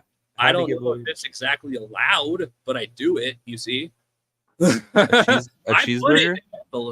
No, I don't actually. I put it in what is it? Like a bag, and I put it inside of like a foam thingy, and I send cheeseburgers that I like. We're hungry during these lives, and I don't give a fuck, so I just buy cheeseburgers, and then we just eat them, and whatever's left, I'm just like, I'll mail them out. I love cheeseburgers. 100 entries on one of them. Huh? That's crazy. Dude. Yeah, dude, these lives go crazy. I don't even know how the fuck people even want to watch my ass, but seriously, there's like 200-300 people on these lives lately. It's fucking nuts, man. It is so fun. That's why I'm getting all excited seeing them in here, because these are like people to me. Each one of these, we've got literally home grows. Oh, dude, we've got Stone. Yeah, that's sick, man. Crimson grows. Yeah, I told you, you're gonna get there, and you're gonna become fucking what you want to become. You just gotta keep on pushing for it. Dude, I'm just having fun doing it. Actually, figuring That's out the thing. That's the thing. You gotta keep having fun doing it. finding a place that you can actually put yourself that actually helps other people. I didn't think I'd put myself here. In fact, I never thought that I would actually live this long. But the fact that I am here, the fact that I do have kids and life is good now, I'm trying to stay on that route and just acquire information and take what I've got in front of me and run with it as hard and fast as I can, literally. Yeah, good. So, That's what you gotta do. ooh, yeah, actually, you answered that one. I'm Yeah, way I'm far back. smoking on right now. I'm smoking on some banana jealousy live What? rosin. Fuck yeah, banana jealousy, huh? Did I already do Yeah. this? Oh yeah, that's you need to answer that one. That's real. I have both. I have both. No, I'm just kidding. I only have a Patreon. I should have an OnlyFans. I should have an OnlyFans just for shits and giggles. I have not read this one. Let's see. Sorry, I found him. I got lost. See what I did is I scrolled down as fast as I couldn't and realized I shouldn't have. Troy, if you had to choose one of the AC Infinity team to do a microdose with, who would it be? One of the AC Infinity team? Definitely Sydney for sure. Oh yeah. Oh yeah, Sydney's awesome, man. Shit. I've already done a. I don't know if I'm supposed to say that, but yeah, I definitely do microdose with her. Well, hell yeah. She partied with us in Vegas as a big group, all of us together. And she was like there with us all, partying with us all. So I already know she's fun to party with, right? So 100%. I love mushrooms. I really do, and I believe in them fully. It is seriously. They believe mushrooms, the mycelium, help connect the neural pathways with, like, let's say like cavemen, for instance. They believe it was one of the founding things in connecting the neural pathways to help with them discovering language and the ability to understand and interpret other people. So mushrooms and mycelium is a extremely good thing. But then again, if you don't believe me, look at the world. If a bunny dies, watch the world decay the bunny and how the mycelium begins to take it and feeds the environment. Now, these plants that we're actually growing right now are sentient. Hey, wait, are you reading right now? No. Holy fuck, you're like an encyclopedia the way you're talking. Yeah, it looks like you're reading. I'm These like, are is he actually reading sentient something? beings. And with that being said, they could actually detect the color of your shirt and everything. But if you ever heard the acacian strain? It's a tree that grows in Africa, right? Giraffes will eat off of these trees. Now, when they actually eat off of it, the mycelium connected throughout the trees can tell almost like a block radius away other plants, hey, a giraffe is eating these, put off the hormones that smell. And so they defend themselves against giraffes, for instance. So that's how smart the plants are. They could detect the color that's in here. They could detect all of these things are really, really big. They actually do qualify as a sentient being. Literally, they can do so much more than a lot of people give credit for. And there's I got birds chirping and shit. I'm doing that for an experiment, but boy, do I have success with that. Oh man, yeah, that's cool. All these fun little dumb things that people were thinking. There is a lot of actual things that coincide with that. Like for instance, like when people would sing to the plants and stuff, what that does from Mr. Growett's interpretation, which I love it. I thought it was brilliant. Is when you're doing these things like singing, all you're doing is putting CO2 in the atmosphere. You know what I mean? Yeah, and that's you know how if there's carbon monoxide, the world needs trees. Why? Is because the trees have stomatas and they take in CO2. They eat that shit. They're eating the CO2 and they're making clean environment out of it. That's trees. That's why these are trees, homie. That's why they're fucking eating CO2. Them stomatas are hungry. And exactly. And that's why we keep chopping down and our atmosphere keeps building with it because there's not enough trees to eat it. It's fucking dope. This is fun. And I've got another one. I'm going to mark it. I'm going to read them first, too, just to be safe. And just to be safe. Well, you never, because some of them are funny and shit. But I know. I know, man. You know what I mean? Because these people, motherfuckers crack me up with their comments. But question: can anyone? Oh, sorry, there it is. Anyone help me? Or you can take that one. I'm going to scroll through and actually read or find some of these real quick. Question: any help on growing the peyote Skittles? You just gotta follow whatever program that you're using to do it, unless you're growing in like a living soil bed. Then there's really, if you're in a living soil bed, you shouldn't really need any help, because I honestly consider living soil cheating in my mind, because it's really easy. It's really easy. As long as you keep that moisture level dialed in, then your plants are going to be healthy for you. And if you do like good compost teas and top dressing when you have to at certain points, and just kind of read the plant, you'll be good in living soil. But I don't know. I just follow your program that you're using. That's the best advice I can give to you, really. Any plant. Sometimes I try to hit the star button and fuck up and just put the comment on the screen and pull off the one that I had and just fucking lose it. So anyway, we got a question for Troy. It says, what dehumidifier do you use, and any suggestions for a small one, perhaps? What dehumidifier do I use? Yeah, so that's what I panned my camera up to show you guys that Is it a as we're Quest? chatting here. It's an Andin. Oh So shit! this is a 90 liter per hour dehumidifier that's up on my ceiling here. Hell yeah! So this thing is what sucks all the moisture out of my grow space, but out of that silver pipe right there, the elbow, comes out really, really warm air. So it actually like heats it up the room quite a bit too.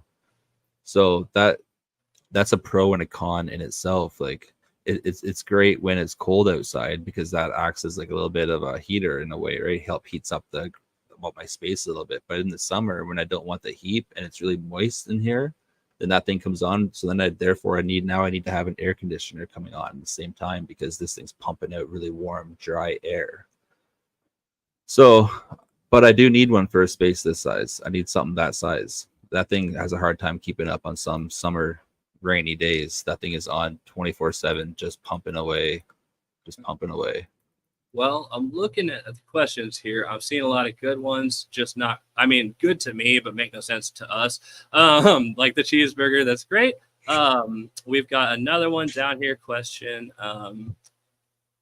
I didn't even see this one. I just pulled that one up. Dope. There was another one about cheeseburger. I'll save that one for after this one, but I'll let you take that one. Do I game on PC or console? I'm on console. Yeah, I play on the PS5. Hey, That's yeah. PC for the win. It'd be hard. You guys are crazy to play on PCs, man. Bro, That'd I got be like $6,000 in that PC. I love that motherfucker. That is dope. Oh, dude, it's so fucking awesome. You really, if you're somebody, all right, look. So I never believed in PCs and all that jazz, and so I had consoles and shit like that. My brother, he bought a PC, and he's like, "Yo, dude, this is where it's at." I'm like, I just don't want to get that deep. After watching him play it, I realized getting my ass beat on Call of Duty for a reason. If I don't have 120 field of view and all this other stuff, but dude, there's so many things that come with it that are just unfathomable. But you have to take knowledge with anything. But with anything that's worth fucking having in life, it's hard to usually get. So you have to dive in somewhere. So that's why I dove into the PC. But the amount of control that you have overall with games is 10 times better, and you could just with absolute ease do it. You know what I mean? That's awesome.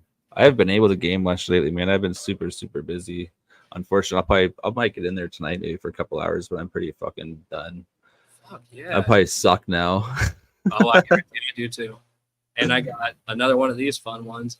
Guys, right now though is a great time. I know that I was forgetting to do questions for a second, but go ahead and type in the word question in bold and make sure that you're, capitalizing that shit. And I'm going to keep scrolling through here. I am looking for anything that says question. I'm going to put a star on it. I'm going back and reading each one. If I have missed your question, go ahead and type it in again, and I will make my way to it. But that's another thing. If you just want to jump on where we were on that or consoles. Actually, why isn't Troy received his burger customs? What is this? Screen? Oh, yeah. I send burgers to people. Yeah, but you can't send one to me. He's I'm in Canada. I would have to drive it out there. Like, no. Like, so you actually mail them to people? Yeah, bro. Like, I said, fuck it one day. Has anyone ever like got it and been like, look at this? I don't know that. I don't want them to. I signed the top so they don't, just to stop them from doing it. But the point was just so funny. I'd never seen another motherfucker give a cheeseburger away. And I was like, well, I'm giving one away. So I want to see someone make a video of them getting their cheeseburger. Oh, I got my cheeseburger. You saw them? Like 4 or 5. Oh wow, that's crazy. Thank my friend. This has been shit. A minute. Yeah, I'm good at mailing cheeseburgers. Apparently, I didn't even think you could mail them, but I was like, I'm willing to find out. I'd be so pissed because I'd be like, oh, look at this thing. It still looks good, still smells good. Because the thing about it is you could eat it because it's McDonald's and their shit is literally built to last through anything. They're like cockroaches. Their food can literally sustain like a 20-year environment as long as is kept in a jar and all this other shit. Dude, that's not right. What we're putting in our body is literally just shit that covers up receptors under your tongue. And that is just ways to control you. It literally bogs you down. This is actually proven shit, but people just blind eye with all of this stuff. Like, the more you learn about the world, just the shittier it gets because it's fuck that. We're not going to go down that hole. I'm just thinking of your cheeseburger sitting in like a nice hot mailbox and then someone getting it and being like, oh my God, it's so warm. I wonder if they just bought it. Like, you think they just bought this? Yeah, he probably just bought it. And fuck it. You just missed them, man. They could literally sustain. They could probably live for like, who knows? But the bacteria that's on is fucking unreal. Yeah. Yeah. It's sad. It is sad, man. Like, It's life, though. Life we live in. Go ahead. No, I was saying that's the life we live in now. Fast food restaurants all over the place, everything like that. Just kind of screwing up our minds and our thought process. It never used to be like that, right? They never used to have like back in the 60s and the 50s, like the fast food restaurants were actually real good food. It wasn't fast food. You had to like wait in line for your hamburger for 20 minutes to like cook and stuff. They make it as hard as they possibly can to make good food like not as available, or it costs extremely fucking high and all this other shit. It's for a reason. But if you're somebody who's trying to control a lot of people, what's the best way to do it? It's cheaper to eat unhealthy than it is to normally eat healthy nowadays. Oh yeah, no, it is. It's not only that, but it's so readily available, so convenient, so good. Yep. But food is only tasting good because they're fucking with your receptor. I don't want to get too deep, but seriously, like I've got actual facts on shit like this. Like it's the devil. Like, dude, some shit is going on, man. And where else, dude? I thought I seen one, but I lost it. I'm seeing no questions at the moment. Come on, people, throw them out there. Don't be shy. We'll fuck with it. Great show, guys. I see that statement is a great one. Thank you for saying that. Yeah, that's awesome. Thank you so much. Thanks, chat, for all being here. We appreciate it. Awesome. Chad Westport, what's going on, man? What? Chad is in here. I'm so up on the comments, still looking for shit. You know what I mean? All right. You read them out, man. You get on that. I'm going to do this. I'm going to find you a question. 420 things. What's going on, man? What? 420 things? He's thinking about cheeseburgers. He's thinking about them too. Huh? I am, man. I kind of want to eat a McDonald's cheeseburger right now. But I'm not gonna. Heyo. I see a $2 make you holla. That's awesome. Thank you. I wonder that is good. Good for you. Macho Gramsby Savage is a true one. That's a real one. He is awesome. You guys can follow him on Instagram as well. Yeah, he's great. He's an awesome supporter. He just won a hat on Scrog School last episode. He won himself a Scrogger's hat. I'm just clicking on. We got EE in here. We got Kathy and Gary in here. Basement Growth. I said Bracement. Joe, what's going on, man? We've got. Hey, what did he say? What was his comment there? I forget to do Let's go on a trip soon. I need a vacation. Yeah, I need a vacation too, but I can't go anywhere right now. I have to be I can only go away for 1 day at a time, maybe 2 days at a time. That's tops at this moment because of my room, the stage I'm at. I gotta wait till she's done now. But right after. Same thing. DGC type shit. When I went to that, like all this shit was. I came back and that was like it should have been harvested like 2 days ago. You know what I mean? Yeah. Me in the I know it sucks when that happens. And that's when good opportunities come is when you're like, oh my god, I'm about to like harvest in a couple of days or a week. You're like, shit. Just we've got Hazy Scrogger Susan, terrific fucking person. We've got Frankie's in here, a true homie. We've got Jawan, who is always saying, commenting for the algorithm because he's a solid dude, just a homie trying to help, and literally awesome person to see the support that he gives, as well as a great guy that I'm going to mention, his buddy I Am Baked. We all love seeing him. Shawnee Mack is a content creator as well. You'll find him on Instagram.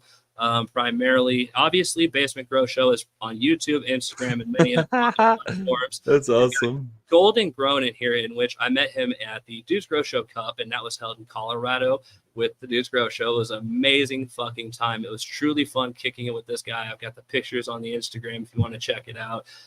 We've also got Dab Marino in here, Basement Grow Show. What's up, says Kathy and Gary. Some of my favorite people when I look in the chat and I see that makes me happy. Burning Bull Cannabis in here.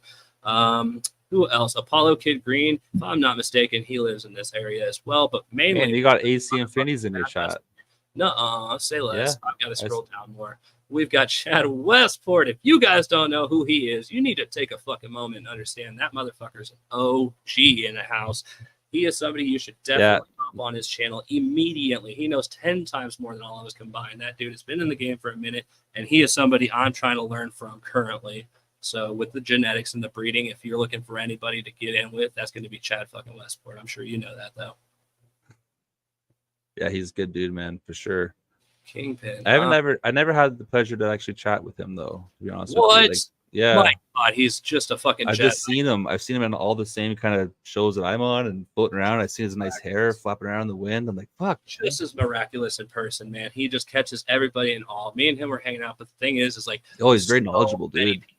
So I watched some stuff. They love him and they ran up to him and they literally just, I didn't want to interfere. So I just stepped back because this was something, you know what I mean? It was incredible to see that he was a real real person that literally takes his time and replies to each comment. He like in the chat right now. He'll shout everybody. It's fucking so cool to see true motherfuckers. Yeah. Like that. I think that's Yeah. sick. It is sick. It's awesome. But he's smart. He did some shit with like what was it, Chong or was it Cheech? One of the two. He's got some stuff with them. He's on everything. He was just recently on the Adam Dunn show as well. But he was also on the Deuce Grow show too recently. As usual, he's always up on there too. It's pretty cool to see. Yeah, Shawnee Max shit. Oh fuck, we got Smoking Water now. Also, 420 Things. He is a content creator. You can find him on YouTube and Instagram. These are amazing people you need to check out. Spanish Tree, I seen what you were growing the other day, brother. Man, what's up, Spanish? Shit. That thing was beautiful, dude. That plant was nuts. I commented on that. Holy fuck, I think. Who else do we have? Yeah, so he's asked how much do we yield off normally one plant? So what's your average that you yield off normally one plant? Oh, there was a question. My bad. No, it's okay. It's still there. It's still on the screen. Yes. How much do you yield off of one plant on average, Troy? How much is it? Myself, I normally yield like say anywhere from like on average it's like 5 to 8 ounces per plant. Really? Yeah, maybe a bit more sometimes. But like my last scrog was crazy. Like my last living soil scrog, it was over 1 pound. My last plant on that bed. But my normal scrogs, they don't yield like pounds of weed because I don't veg for that long, right? I only veg for like 7 weeks or so. Go ahead. No, go ahead.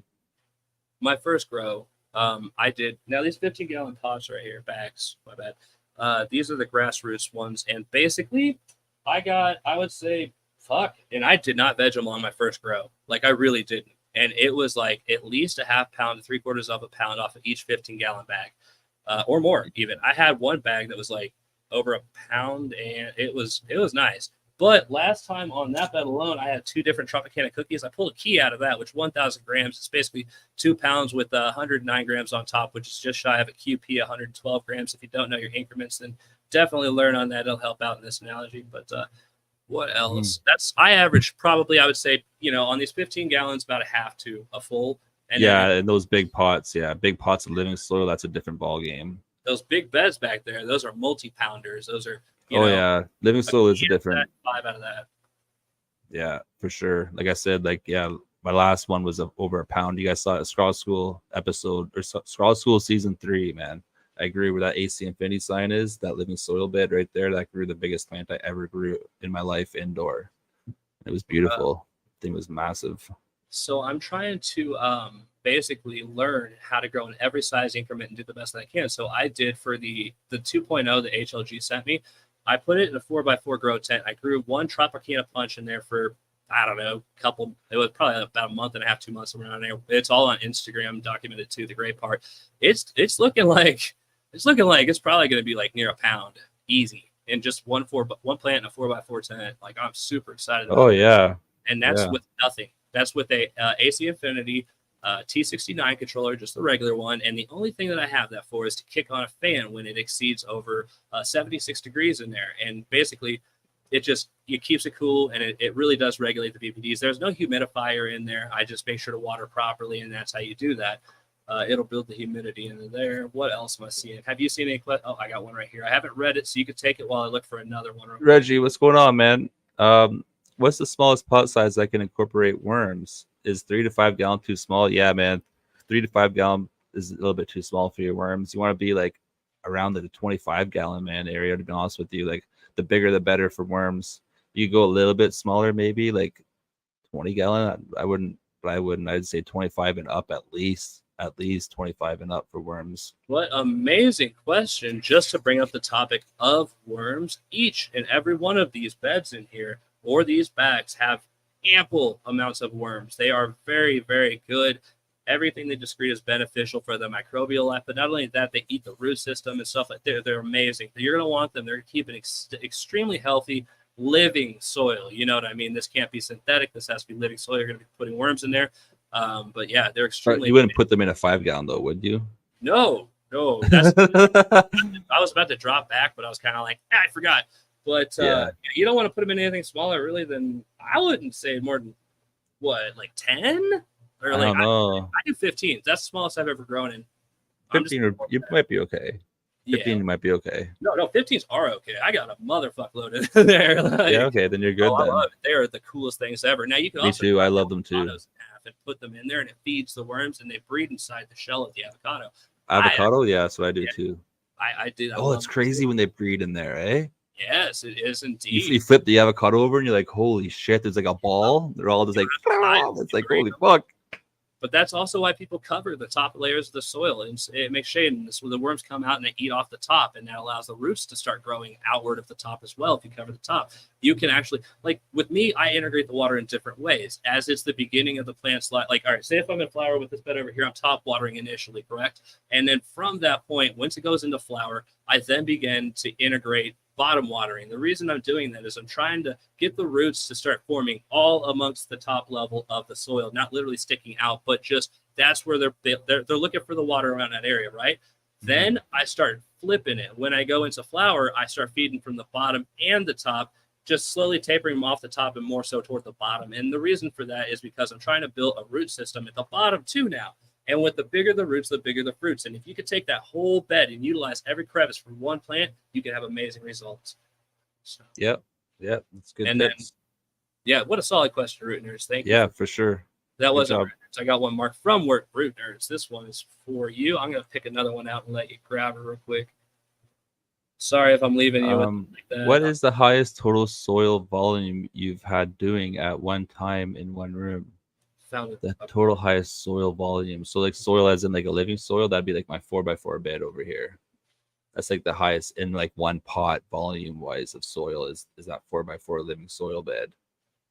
But I've had this whole room during Scrog School season number one big low table with like I think it was like either 12 bud pots on it, which doesn't even accumulate to the same amount that's in that 4x4 living soil bed. So yeah, that's the biggest amount of soil that I've had in this room personally. But I've worked in grow facilities where there's been like thousands of plants in one room, and I had to go in there and defoliate like all of them, table by table, do that table, walk down the aisle, do that table, switch tables. That's pretty crazy shit. I wrote down at one point, I think I've got almost probably like 500, 600 gallons in here, something like that. And then I've got probably equal to that or more downstairs. Yeah, that's a lot. Yeah. That's a lot of living soil. Dude, I just jumped in, buddy. You jumped right into living soil. You didn't Bro, do any like, synthetics. you want to know why? Is because like I used to be a hustler, but my fucking father's always grown, and he does it legally and shit. And I'm sitting there looking at the quality of this shit, how easy it is, and like, what? Like for real? Like so, I just like, I could do this all willy nilly jumped in. Well, here's the thing: it can work that way. It can, and I did find the ways to do it. And that's why I'm here today, is because once I learn all the fancy terminology for half the shit and really have that plethora of information to shake in, I really intend to digest it and give it to you in words that you guys can interpret, because I feel like I have that ability. And over time, I'm going to grow to be a force to be reckoned with in the information game. And that is because of all of the badass people, even the reason I'm having these people on the show are the reason I'm taking in this knowledge and doing this. So thank you so fucking much. You've helped me learn a lot. Like, even with if you wanted to jump off on when you're bending stuff and the calcium of the build, you were talking about that earlier. If you want to hop on that, even, like it's cool as shit to hear you even talk about these. And actually also, they could just tune the fuck in for you at your live Scrog School, where they could find all of this valuable information. One more time, when is it? Yeah, right now we're doing Scrog School season number 4 on AC Infinity's YouTube channel. It's at 7 p.m. Eastern Standard Time on Sundays. So yeah, every Sunday, and we've already done 13 episodes. So you can start at episode number 1. It's a real good season this year. We took it pretty well. Each season we're trying to get a little bit better, right? My partner Ali and I, we work really hard and just try to make it as good as we can, basically, with what we have. So I think we're killing it myself. I love it. I love doing Scrog School. I love seeing everyone on Sundays. it's just huge for me. So yeah, we're on. Killing it. You're Pardon? doing awesome. You're killing it, man. Yeah, thank you. I appreciate it. I really do. Fun. Thank you. You got some cool cameras. You just do this and shit. And they're like, I'll follow you and all that other shit.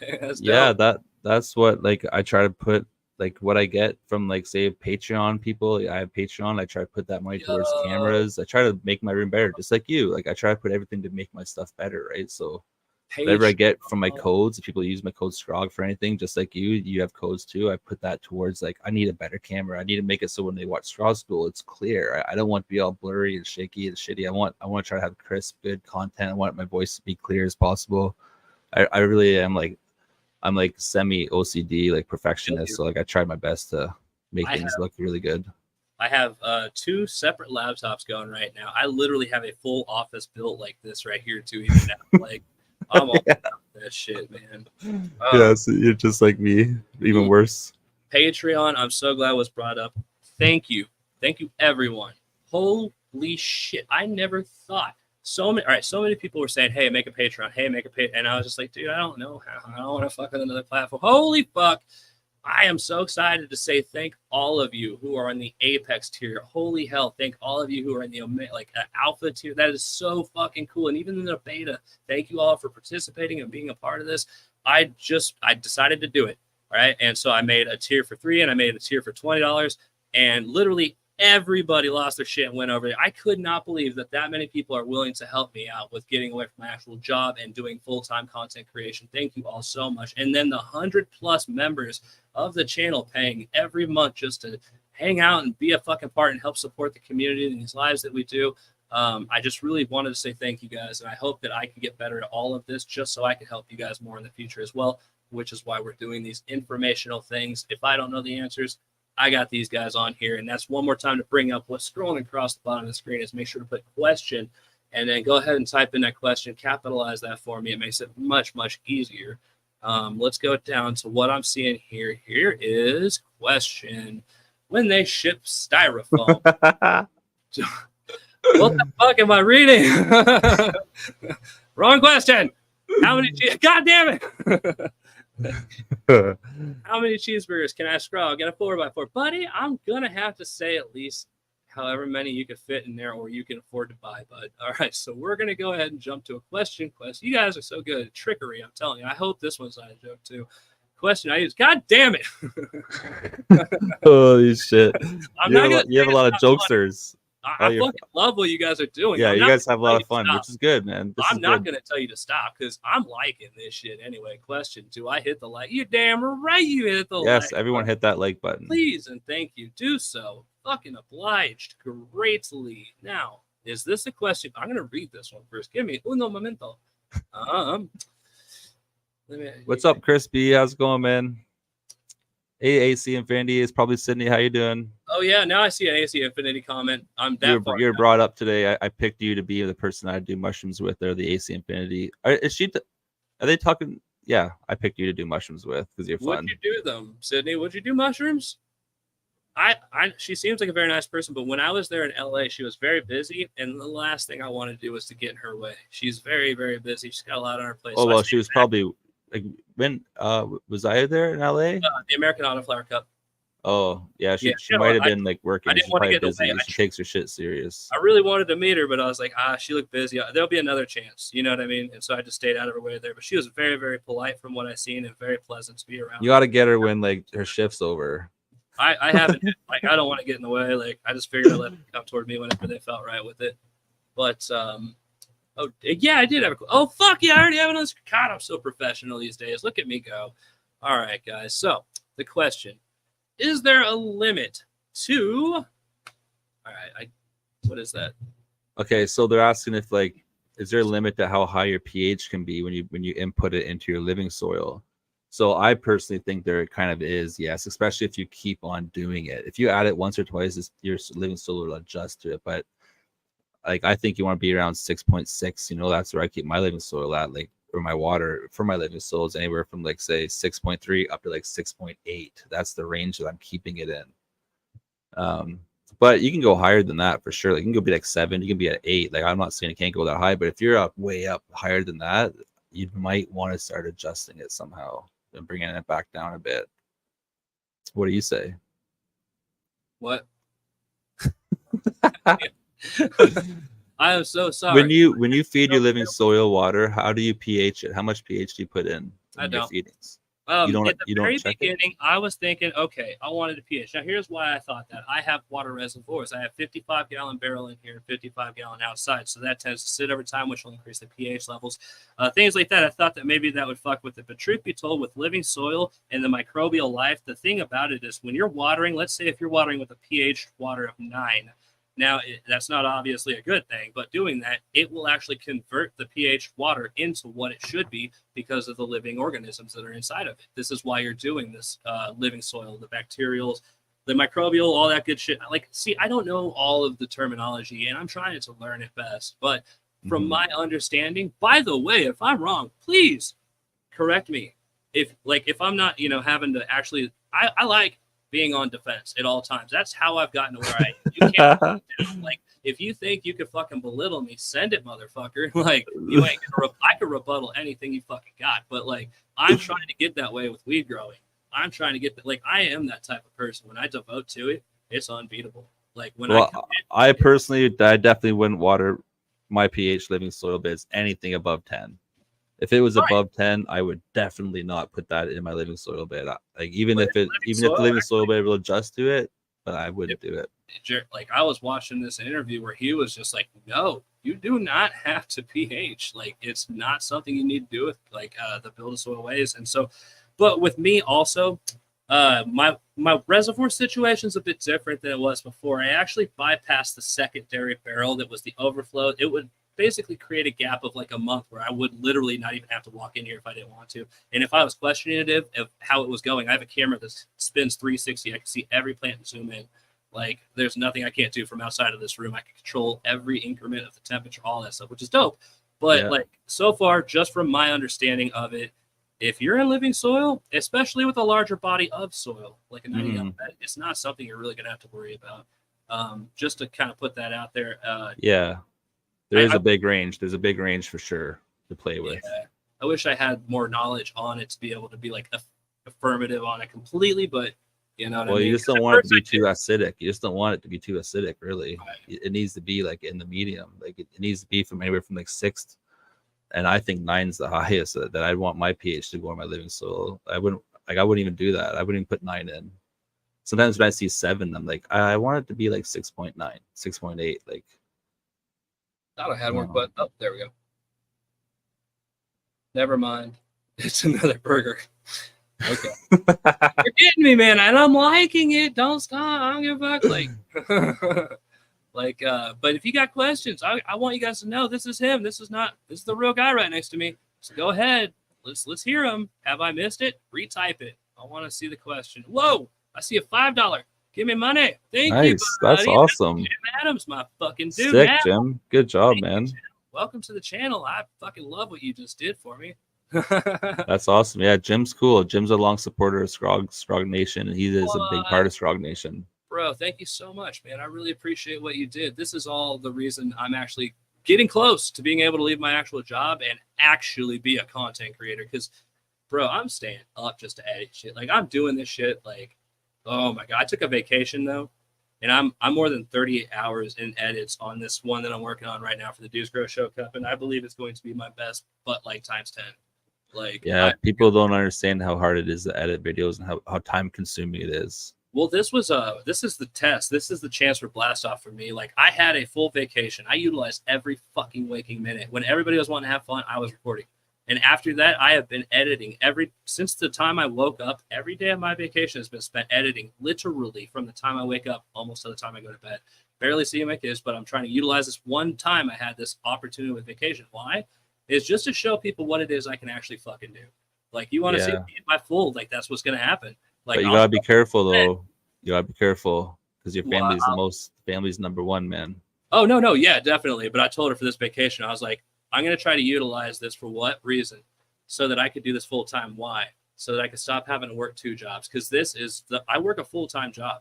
I maintain these gardens and I have the kids and everything. And I'm doing YouTube through the night. Like I am. Yeah, you're busy, man. Busy. Like it takes everything I got. Why? But you don't want to burn yourself out. You gotta be careful, is what I'm saying. Oh yeah, I know. But the truth is I'm used to working the hardest I possibly can just to make fucking nothing. I grew up with absolutely nothing. I've eaten out of trash cans. I'm here for a fucking reason because I am going to be somewhere. You know what I mean? That's how I always felt too. I'm the same. to where I'm getting paid enough doing this, then I could stop working and I could hang out with my kids whenever I want. That's why I'm so happy about this, and I'm giving it my all just to see if I can get enough fucking money to come in where I quit my job. I want people to see what I can actually do with time. Well, You know good for you, man. I see it happening for you. You just gotta keep on pushing, believe in it, and just keep on doing what you're doing, and you'll get there. You already got people giving you tips for your channel. You like It's dope as fuck. That's why I'm so the chat's going off. It's why good, man. I'm so devoted right now is because this is hopefully my future, and if that's the case, I can see my kids. You get what I'm saying? Like that's the most important thing. Yeah. Like I've spent too much time away. I would love to just have a job where I could chill with my family and not have to worry. So I'm excited to say thank you all so very much. Now, also back at this, we've got, just want to say, shout out to Shawnee Mac, shout out to Jim Adams, shout out to Midnight Toker, shout out to Anthony Rafferty. If I haven't shout you guys out, I'm sorry. Shawnee Mac, what's up, man? Shawnee Mac's the dude, right? He's still kicking it. Dope. Who else do we have in here? Stone Day. I'm not seeing a question yet, but let's see here. If I scroll through, maybe I can. I think we were talking about the worms, and this question was about the worms. Yo, there's a question on the screen? Well, no. We were just, it was just, he was talking about the worm question. He's like, really, probably a 15-gallon minimum for worms, but he's gotten away with 10-gallon pots, I think, with worms. That's what I'm thinking this is from. Oh, okay. Yeah, I think that would work at 10-gallon for sure. That's my guess. Right. Hey, thank you for putting the link there, buddy. There's the Discord link for y'all who want to hop up in there. I do check in every morning on there. What's up to everybody in the main chat. Hang out for a minute while I smoke the morning blunt. Sometimes I smoke 2 blunts every morning. So, maybe I'll hang out for a little bit longer when I can. For everybody in the Patreon, if you don't know, also, I will be live tonight for all of my Apex tier. If you're in the Patreon, thank you so very much for joining that. If you want to hang out with me, ask me questions. The whole time I'll hang out for about an hour and a half with you guys. You can ask me any question you want. If you want help with learning how to do stuff, editing, or I don't give a fuck, even growing, that's your chance to just hang out with me and really level with me and talk to me. I'm giving that opportunity every month. I'm seeing a lot of Anthony. Everybody gets excited with him. That dude's so fucking great. Levels is in the house. Oh shit! Hey, Macho Grams Gransby. Yeah, awesome. Not seeing the Casey, question. Chris, Saul. This ain't my fault, people. This is yours. Give me them questions. Come on, people. Ooh, shout them out. Let me hear it. You got fucking, did I miss? THC, welcome to it. Young Jester, Daverin. Okay, got them.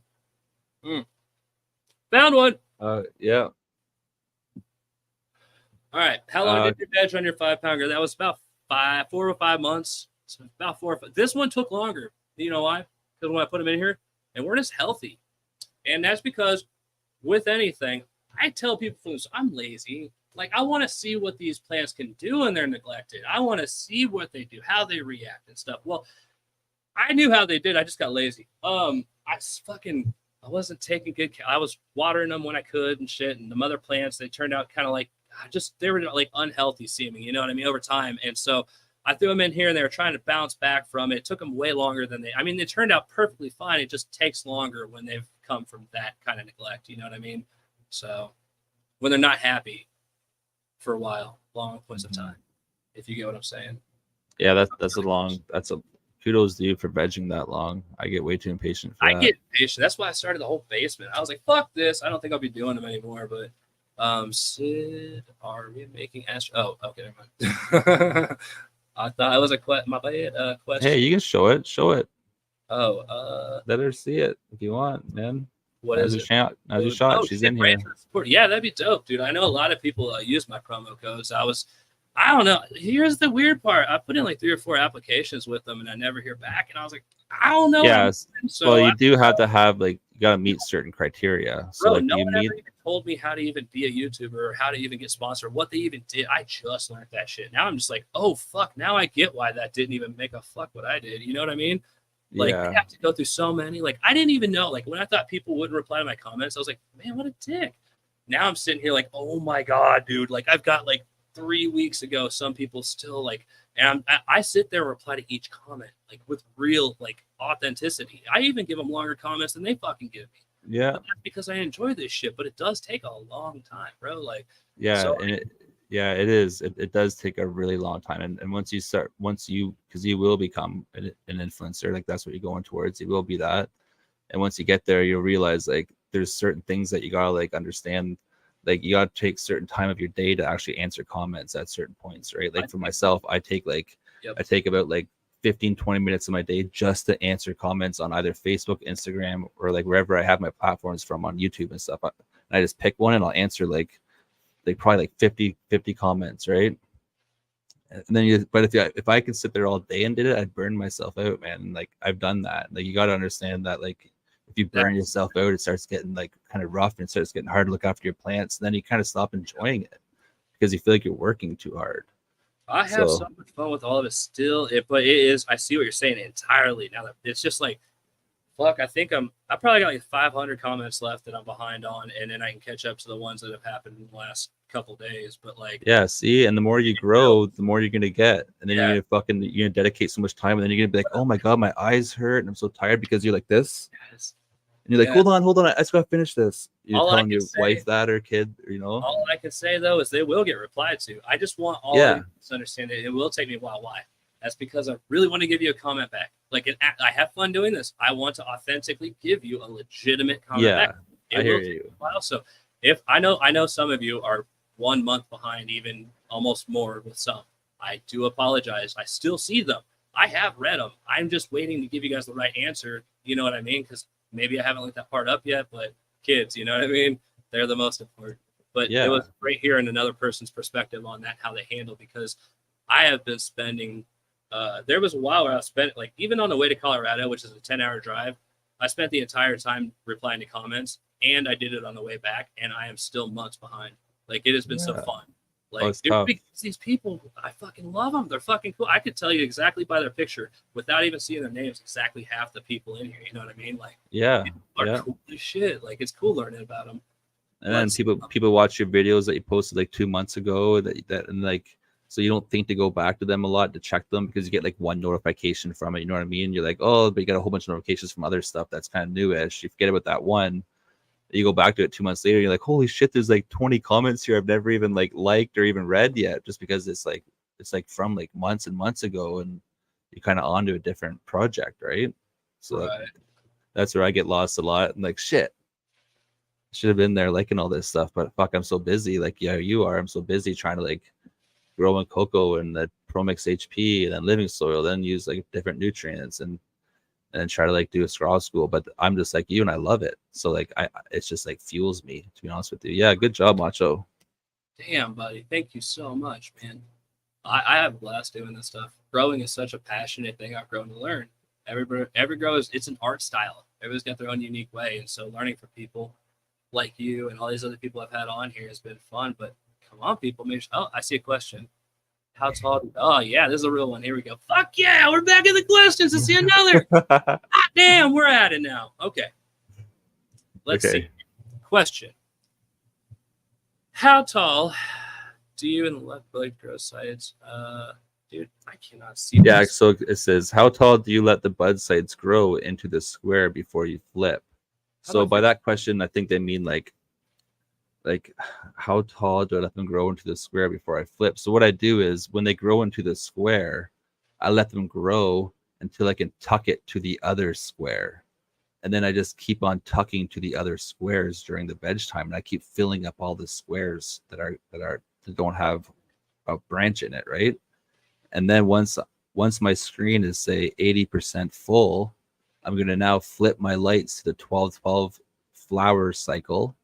12 on, 12 off, and then I'm going to keep on tucking and try to fill up the rest of my screens during the flower stretch. So I try to aim for, in the end, that's when now I'm thinking about how far I want them to grow off my screen. So during the flower stretch, there's a period where the plants start to like kind of slow down, and they start like slowing down. So right when they start to do this slowing down motion, I stop tucking, because they're still gonna like stretch a little bit to where I want to have like 6 to 8 inch colas off the top of my screens. That's what I kind of aim for off the top of the screen. Anything higher than that, I usually have to add a second screen. If it gets bigger than 8 inches off the top, you normally add a second screen. You just gotta judge your flower stretch. Hell yeah. Let's see here. I have some more commenters. Yep, they're up here. Where'd it go? Oh, okay, I was too far up again. Boom. Found it. That's a good question, Brian. Well, I also fixed this. So basically, I got that like split screen laptop, and what happened was reason the seam is where, so if I put a comment onto the screen, it's in the crease, right? And then if I go over here, I could still see the comments, but I scrolled up and lost it and couldn't find it, so I couldn't read it. And I was like, what the fuck do I do? Okay, so I fixed it, though, because it was on both of them. Now it's on one of them. Got a question. How many hours in a day do you spend in your grow rooms? Or how about you? Start that one off for us. Yeah.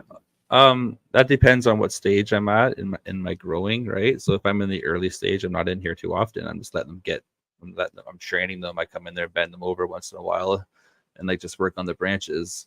But say a week ago, I was in here for like, I'd come in here for like at least an hour every day, maybe a little bit more, and like tucking and working on my branches. I got to spend a lot of time in here tonight and tomorrow doing a whole bunch of defoliating underneath my screens and getting all that defoliation done for my day 19, day 20 flower defoliation. I'm going to be in here for a good solid couple hours doing that. So I'm in here typically for at least, because I enjoy it so much, probably 2 hours a day in my garden. At least. As not always. What was that? Yeah, not always working. Sometimes I'm just staring at my plants. I just realized something. I'm special. Okay, I put 2 laptops in here, so on one of them I could do the comments that are coming in and mark them. And I forgot about that entirely. God, see, I'm going to stop getting so high while I do this stuff. It's not that I can't function. It's just I choose not to. Like, you know what I mean? I start having fun with it and rambling. So I put the joint down for a minute because I'm going to give you guys the full me for a minute. So what I've got going on here is this one's going to be able to let me mark these comments as they come in. Over here, I'm marking the other comments. So we should be able to get you guys questioned up. All right. So we just got through with Matt Pierce. Scrolling down on this one.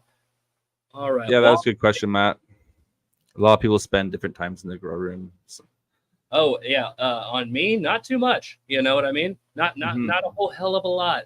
I try to stay out of it for the most part. Don't want to fuck with the CO2. Then to kick on. So when the CO2 like gets a little high in here, it kicks on multiple exhaust systems and it pulls all the good air out of here. For instance, the AC and all the fun stuff. When you got 5 of these lights with the UV bars, it's a lot. So it'll heat up quick in this fucker. Like real quick. So for me, I try to stay out of it. So when I'm in here, I turn the lights down, I turn the CO2 generator off, and I just, kick it. We got 8 corpses in the house. What's up, buddy? That's my homie.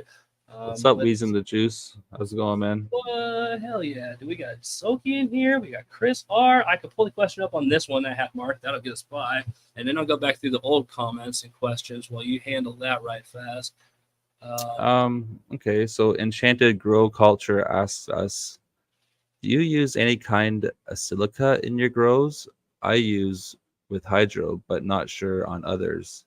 There's a product that I'm using with my Athena program called Balance, and it has a little bit of silica in it that I add to my feeding. So yeah, I'm using a little bit of silica. Hell yeah. Well, let me see here. I got another one I can pull up real fast. This one's going to be question. Troy, any suggestions for... Wait, fuck me. I already did that one, didn't I? No, I don't think so. No, I didn't? Okay, cool. Any suggestions for a dehumidifier? A smaller one? Yeah, for a smaller one, I all I know of right now is like just ones at your closest like hardware store. I get the biggest ones they have in stock. That's what I used to do. AC Infinity might be coming out with ones at some point here, right? You never know. They have the humidifier. They might come out with a dehumidifier. So, but right now I just think about like the Canadian Tire, if you have that, or Home Depot, Walmart, whatever you guys have that carries decent humidifiers. Here's a hack. A lot of people always think, I want to go to these auctions, but they ain't worth it. Let me fucking tell you something. These auctions are dope as hell. I paid $300 for a pallet that had literally brand new 2 Colzer dehumidifiers that are over $1,800 a piece. 2 of them, $300. I told my dad, I was like, hey, I paid $300. You want to give me $150 and get like a $1,800 dehumidifier? He's like, nice. So like pallets, okay, guys? Like there's all sorts of them. Look up Retail Rebel. They've got them in your area. I can't fucking see it. And when you do, you go there, you bid on stuff, but this will save you thousands. I mean, thousands. I bought all this stuff new. I was like literally hand over fist. But all of this happened and it felt like it sucked, but it was the best thing that could have happened because I can give information to you guys that might actually change how you go about buying things from here on, right? Like if you go to these auctions, you could buy like huge. I mean, these are like the biggest industrial fucking dehumidifiers you can imagine for fucking $150, bro. Like, go look at an auction. That they're easy. Just walk around with your phone, just market it. But another question, that was just a cheat code type of thing. If you guys have that availability, not everybody does or wants to. It's not always fun for people. I love that shit. Question: how important is EC? Oh, that's super important. That's like how much food you're putting into your pots for your plants. So if you put in too much or too little, it could change everything in your grow, right? So yeah, following your EC on your chart on whatever you're feeding your plants comes with the chart. I recommend staying just below it, at least like 10% below what the chart recommends. And I'll start from there and see how your plants react to it. So yeah, definitely EC is important for sure. Hell yeah. Tom Segura is awesome. Buddy, I'm baked. Question: if you can get any cut that you've lost back, what would it be? If I could get any cut that I lost, what would it be? Like any cut that I have grown in the past, kind of thing. Maybe just something that you really liked and you wish you didn't kill off. Oh shit! There's so many. I know what you mean. Like, there's a I'm lot. trying to think of something because I want to answer a good. I want to answer it good here. Probably one of the, like I always say the same one because it is something that I did enjoy. It was the it was called Moby Dick #2, and it was excellent. It was an excellent scrogging plant in particular. That's what I like the most about it, how it scrogged. But that's what I wish I took cuts off those plants. There was 2 of them the exact same. It was crazy. I had 2 of them the exact same. It was so wild actually. But yeah, I didn't keep them. I really wish I did. Fuck yeah, dude. All right. This one right here, we've got the Squad Father. He's got a question. He says, what is the best height for a second layer of trellis above the soil? Is it okay to have a 4x4 trellis around a 3x3 bed? Yeah, so what is the best height for the first and second? Okay, so the first trellis, the best height is like say 4 to 8 inches on the top of the soil, off top of the bed. 4 to 8 inches for your first trellis. Then for the second trellis, how far above the second one? I'd say for the second one, I'd be like 12 to 16 inches off top of the first one. So almost like a foot, just over a foot off the first one, because you probably want to do a second trellis grow, right? So you want your branches to stretch at least like a foot, probably nice big long branches like that. So I'd say like 12 to 16 inches for your second one above your first one. And then is it okay to have a 4x4 trellis around a 3x3 bed? Yeah, if you can build like 45s on your PVC that come out of your original trellis, that's a 3x3. Yeah, you can make it into a 5x5 if you want trellis. So you can make the trellis as big as you want if you learn how to use the PVC pipe and make a whole bunch of cool cuts and use 45-degree angles. Yeah, you could create some cool shit, man. I've done it. I once had a scrog table off like a normal, those picnic tables that you would get, like that you would like fold in half, the plastic tables, and like this office kind of tables, you fold them in half, unfold them. I built a scrog frame off of them with 45s coming off the side, and I made it into like I think it was like a 4x4 table in the end, like four feet on one wide and then like 6 feet down the other. So it was like a 6x4 kind of thing. A fun one, just off a little bit off topic.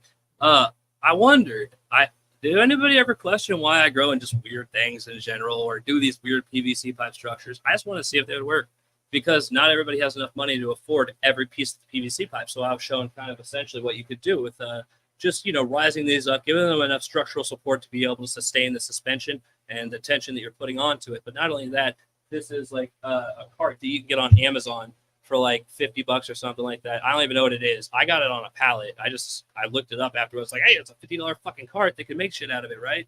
So basically, I was able to completely scrog off of it. You've got a ton of points of access. And if people haven't heard of yo-yos, those are very, very awesome. You can actually implement those in for keeping tension on the trellis.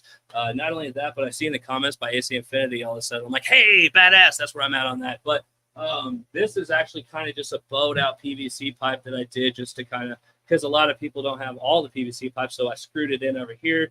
I can't show them with the camera at the moment, but I eventually intend to show a video on how I was able to implement the scrog, the trellising in with a random fucking item. You know what I mean? Like I blew a motor on a shop vac that was like, I thought it was a 200. It said it was 240. I may have plugged it into a 277. I don't know if it's going to really fuck it all up, but it blew the motor on that bitch ASAP.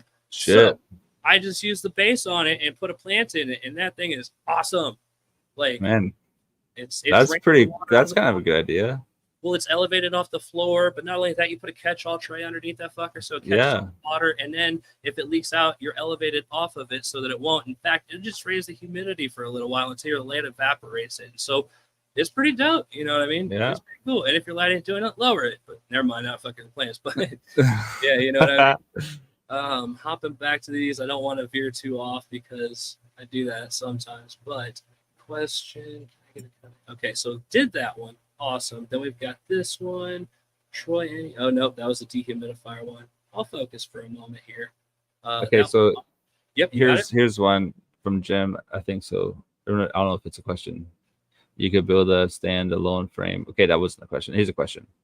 Is there any time you can use synthetic newts in the living soil? I've done it. I've done it last season just to test it out. I didn't know if it was bad or good, but my plant was dying, so I was like, whatever, I'm going to test it out, and it actually worked for me.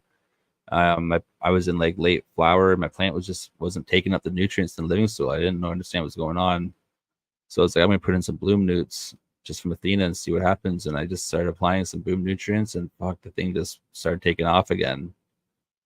So, but I wouldn't recommend it myself. Oh, I'm sorry. Question. This one's going to be from Enhanced Grow Culture. It says, "Do you?" We got that one. Oh fuck. What's this one? Root Nerds question. Have I done this one? I don't think so. Dope. All right. Question. All right. Have you ever used any other light schedule to change the bloom, like starting with 10 hours a week or 11 and then 12? Yeah, I personally have never done that myself. I've always just went straight from 18 right to 12 right away. Okay, well that's pretty cool. I did try a little bit something different. Not that I wouldn't try that yet. I haven't looked into it. I'm not discrediting it. I just don't know. But what I did here recently, a lot of people are saying like 13 hours on, and then you know what I mean, instead of going fucking. So I don't know. Yeah, there's so many people. There's so many different. Is it pros? What is that? Because I'm trying it. I don't want to say all of it. Be like, yeah, I just don't think it's not like you're gonna be like, oh my god, look at how much it changed this. Like it's like a game changer because your friend could do it right beside you, the same thing, and just go 12-12, and his pants would look just like yours, and be like, well, why did I do that? Some people do it to save energy, like. They would like do it like earlier, like I don't know, some people do those light changes for like energy purposes sometimes, but I don't. Or you can do like sun up sun down. Like I would love to learn that. Like that's something I would like be interested in, is like the lights coming on dim and working their way up. And that's what I can do with the controller on some of these lights here. You can like set on timers to come on like just like a sunrise and a sundown situation, which is cool. Badass. Yeah, I love it.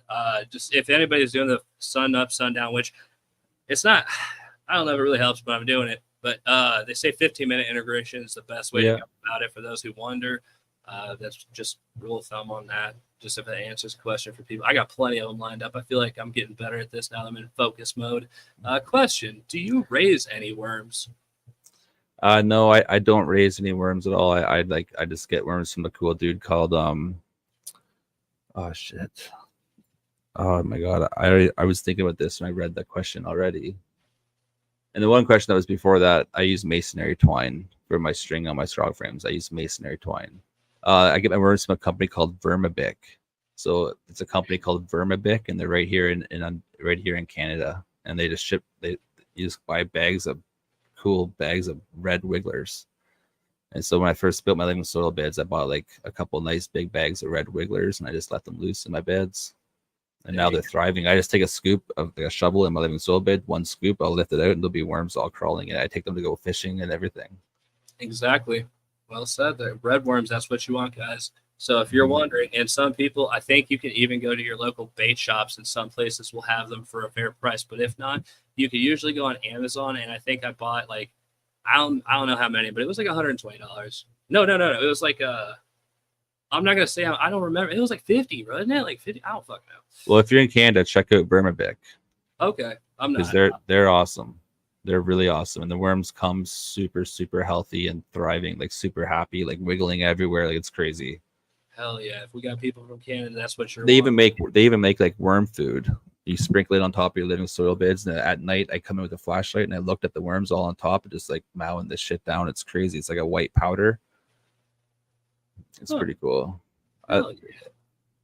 I've done that a few times. They come in at night when like there's like a dew on top of the cover crop and the worms are out, like at like 3 a.m. when your light's been off for like 8 hours or 6 hours in veg. It's pretty sweet. Or I mean in flower. Just come in with a flashlight and look at your living soil cover crop. It's pretty wild, man. All the shit comes out at night. That's for damn sure. Whoops, I clicked the wrong one. Yeah. Everything comes out at night. It's creepy actually. You might not want to look. Blue. Oh, we already answered that one. My bad. What your screens are made of? Yeah, that masonry twine. Okay, yeah, he got that one. So we're gonna pull this one up here. Question. Okay. Do you think I stress my girls out by trimming too much off early during flower?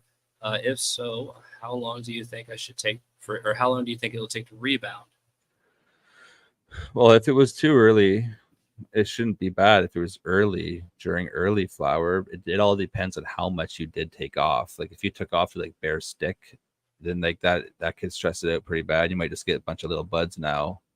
But if you just took off like a bunch and the plant's looking kind of droopy to you right now, and you're like, oh my god, she's stressed out, she's droopy, I just wait for it to rebound. I wouldn't remove anything else. I just make sure she's happy with the water, and I make sure she's drinking the water, and just let it rebound now. I don't know how early you are or where you are in your flowering stage, but that all depends on that as well, right? So yes. It meant also how much you took off too. Yeah. Sometimes it's hard to answer questions without having pictures like that, but right. If you really stripped it hardcore at like day 2 of flower, it might bounce back, but you gotta be careful. How do you manage your EC? Asked Christopher Mason, Looney 77. Yeah, I use like a Blue Lab monitor, so that's how I monitor my pH and my EC. And then my runoff, I just do the same thing. I just check my runoff, and I take a sample from my runoff tray, and I walk over to my monitor, and I put the prongs in my sample, and then I test it. It's pretty easy if you have the right stuff and the tools to monitor. If you're growing with salt-based nutrients, you have to have a pH and a ppm pen. It's extremely important to have those two tools for that type of growing. With the organic, you might be able to get away with it. You might not need a pH pen. You can just be like, my pH is probably good, which it probably will be, and you probably get away with it, right? Because you don't really need to check your pH with living soil unless you know it's way off the mark, like way off. And some places have pH that's like crazy, and you'd be like, oh my god, I shower in that? Like, wow, like there is some places like that. Yeah, just use the right tools: pH pens, ppm pens, EC meters. Check it all out and make sure you test your runoff with like at least once a week. That's what I do. I test my runoff once a week in all my pots. But I feed every single watering. So every single time I feed my plants, I'm always feeding. I'm always using the highest, like my highest dosage that I use, so which is like 10% what Athena asked for. I'm like little bit underneath what they asked for. But every time I feed at that. Well, now I'm going to ask that if you want, go ahead and elaborate more, because there are quite a few people asking that one. So they must really, really be interested. So if you have any more input on that, feel free to go over it. If you feel like you've covered it really, really well, that's fine as well. Yeah, like I feel like that's covered pretty good. Just make sure you have your tools to check them out. I noticed so many people, so I wanted to make sure you just felt like you had enough time to really dip in where you needed to. So good on that one. We've got another one here. This is from Charles Parnell. I highlighted a question. Is there any time you can use synthetic newts in living soil? Yeah, we did that one too. But yeah, we did that one. No, thank you. Continue. Yeah, you don't really want to do it though. You definitely don't want to make it a habit. Sometimes people do it to like kickstart the plant, like give it a kick, a of bloom nutrients, but really like you don't really want to do it. But I've heard some nutrient companies have models that are good for it. So like I'm not the best to answer that question, but I don't think it's a good thing myself. Right. May Wiggle. I'm all right. That's why I said no. I just popped it up real quick. Yeah. Just waiting to make it. We got EE says he will take a crunch wrap. Got a question right here. I'm gonna pull it up. We're looking at Dab Marino. He wants to know, would you do a 48-hour light on or cut it down and get the dry time in? Would I do a 48-hour light on? Do you mean 48-hour light off? I think he means 48 hours lights off. That's what people normally do is like you have a light off period before you chop your plants down, and then you cut them down and then you dry them. So I normally don't do that 48-hour period of my lights being off. It's just not what I normally just like chop the next day. I might do like 24 hours. I might leave my lights off for 24 hours before I chop. That's the most I would do, is just because I don't I don't think 48 hours is going to change that much of anything. But instead, what you like, or well, you were saying, if you were done, I was going to just add on. I didn't mean to interrupt. I'm sorry, there was a delay. Are you there? Did we lose you? Shit, fuck. Well, he'll be back. I'm sure he'll figure it out. But what I was going to add on to that, shit, I lost my train of thought. What was it? Oh, well, we got this question right here. But the 48. Okay, so what I was going to say is actually you want to harvest in the morning time, if that's also relevant for this. When it comes to harvesting the plant, it's best to do it when the lights come on without watering yet and shit like that. Other than that, I do the 60-60 in a dry tent. I hang it upside down by the stalk, and I let it sit for as long as I can. The goal is to kind of preserve the product for as long as it can and try not to hinder it afterwards to properly cure it. So, he completely lagged out, but the cool thing is he'll figure it out and get back on. I'm sure it won't be an issue. And luckily, see, he's already back. I was going to say I got some questions lined up just to get it going. Hey, man. Do you know what? What's my power just went out. Like I told you earlier, we have tornado warnings where I am right now. Well, shit, brother. We could do it another time. Just be safe, okay? Yeah, guys. I just gotta go outside. I gotta go check it out now. So, man, sorry, but I got a jet now. It was fun. Thank you so much for having me. I didn't want to jet like that and be like, "What the fuck? Did he just leave me?" No, I didn't just leave you, man. I'm standing in my black room right now on my phone, saying like, "Yo, my power's out." So, it was good. It was fun. Thank you. I appreciate it. And all the chat. Thank you. Thank you to the chat for sticking around. We appreciate it. Everyone have a great day and be safe. And I'll see you all on Sunday at Scrog School on the AC Infinity YouTube channel. Be safe, buddy. Peace, everyone. Bye. Say bye, guys. All right, cool. So, almost actually, since he's not here, we could probably even do it another time too. But I'm gonna pull it up to the current comments and just hang out with you guys for a second, answer any of your guys' questions that you'd have for me. Just so you guys feel like you didn't get chipped or anything, you know what I mean? Holy shit, he just gifted a membership. Look at that guy, Anthony Rafferty. Everybody round of applause. You can't see it, never mind. Thank you, man. I really appreciate you, brother. It's badass. What else we got? Later, Troy, be safe. Yeah, that sucks to hear, brother. That does suck indeed. Hopefully everything is okay. AC Infinity. Hey, I just want to say thank you for your comments earlier. I did see those. Much obliged. I'm looking forward to it. I think there could be a lot of fun potential. And he has missed a question, or is he behind? Sorry, I'm trying to catch up on some stuff for you guys here a little bit. But I'm current in the chat right now. You guys, hey, what up, Frankies? And thank you. You're the best. All right. So that's the Discord right there. This guy's the man. Saul's awesome. He's always helping out with this type of stuff. Just want to say thank you for that. And basically, the Discord is a really, really cool place to just hang out. If you want to show off your garden in there, we always check it out on there. Me and Frankie's are going to start coming up with something. Guys, get excited because this next live that I do, this Church of Astro, this shit's going to get real. It's going to be a lot of fun. So we've got a lot of things lined up. Not only that, but the Patreon board will be at the end of the next episode as well. Got that idea from Girl Under the Stairs. Amazing guy. But if you guys want to get entered in to win a big, mysterious fucking prize, all you've got to do is go through my videos on. Now, if you go to my channel and you click on the video section there, that's actually going to be what I'm referring to when I say comments on my videos. Now, go through each one, comment once if you would like. You don't even have to. It's just a way to get entered in a drawing that I do at the end of the month at the Church of Astro. Usually I announce what it is that I'm giving away. Like I did grow tents. I've done trim machines, not just bull trimmers. We're talking the motorized cloning device thingy, whole bunch of shit. And so they're all through there. And this one's mysterious because I haven't picked it yet. So, ooh, it could be anything. Just whatever I find in my basement, I suppose. Or if I get a good deal on something, maybe I'll go shopping for you guys.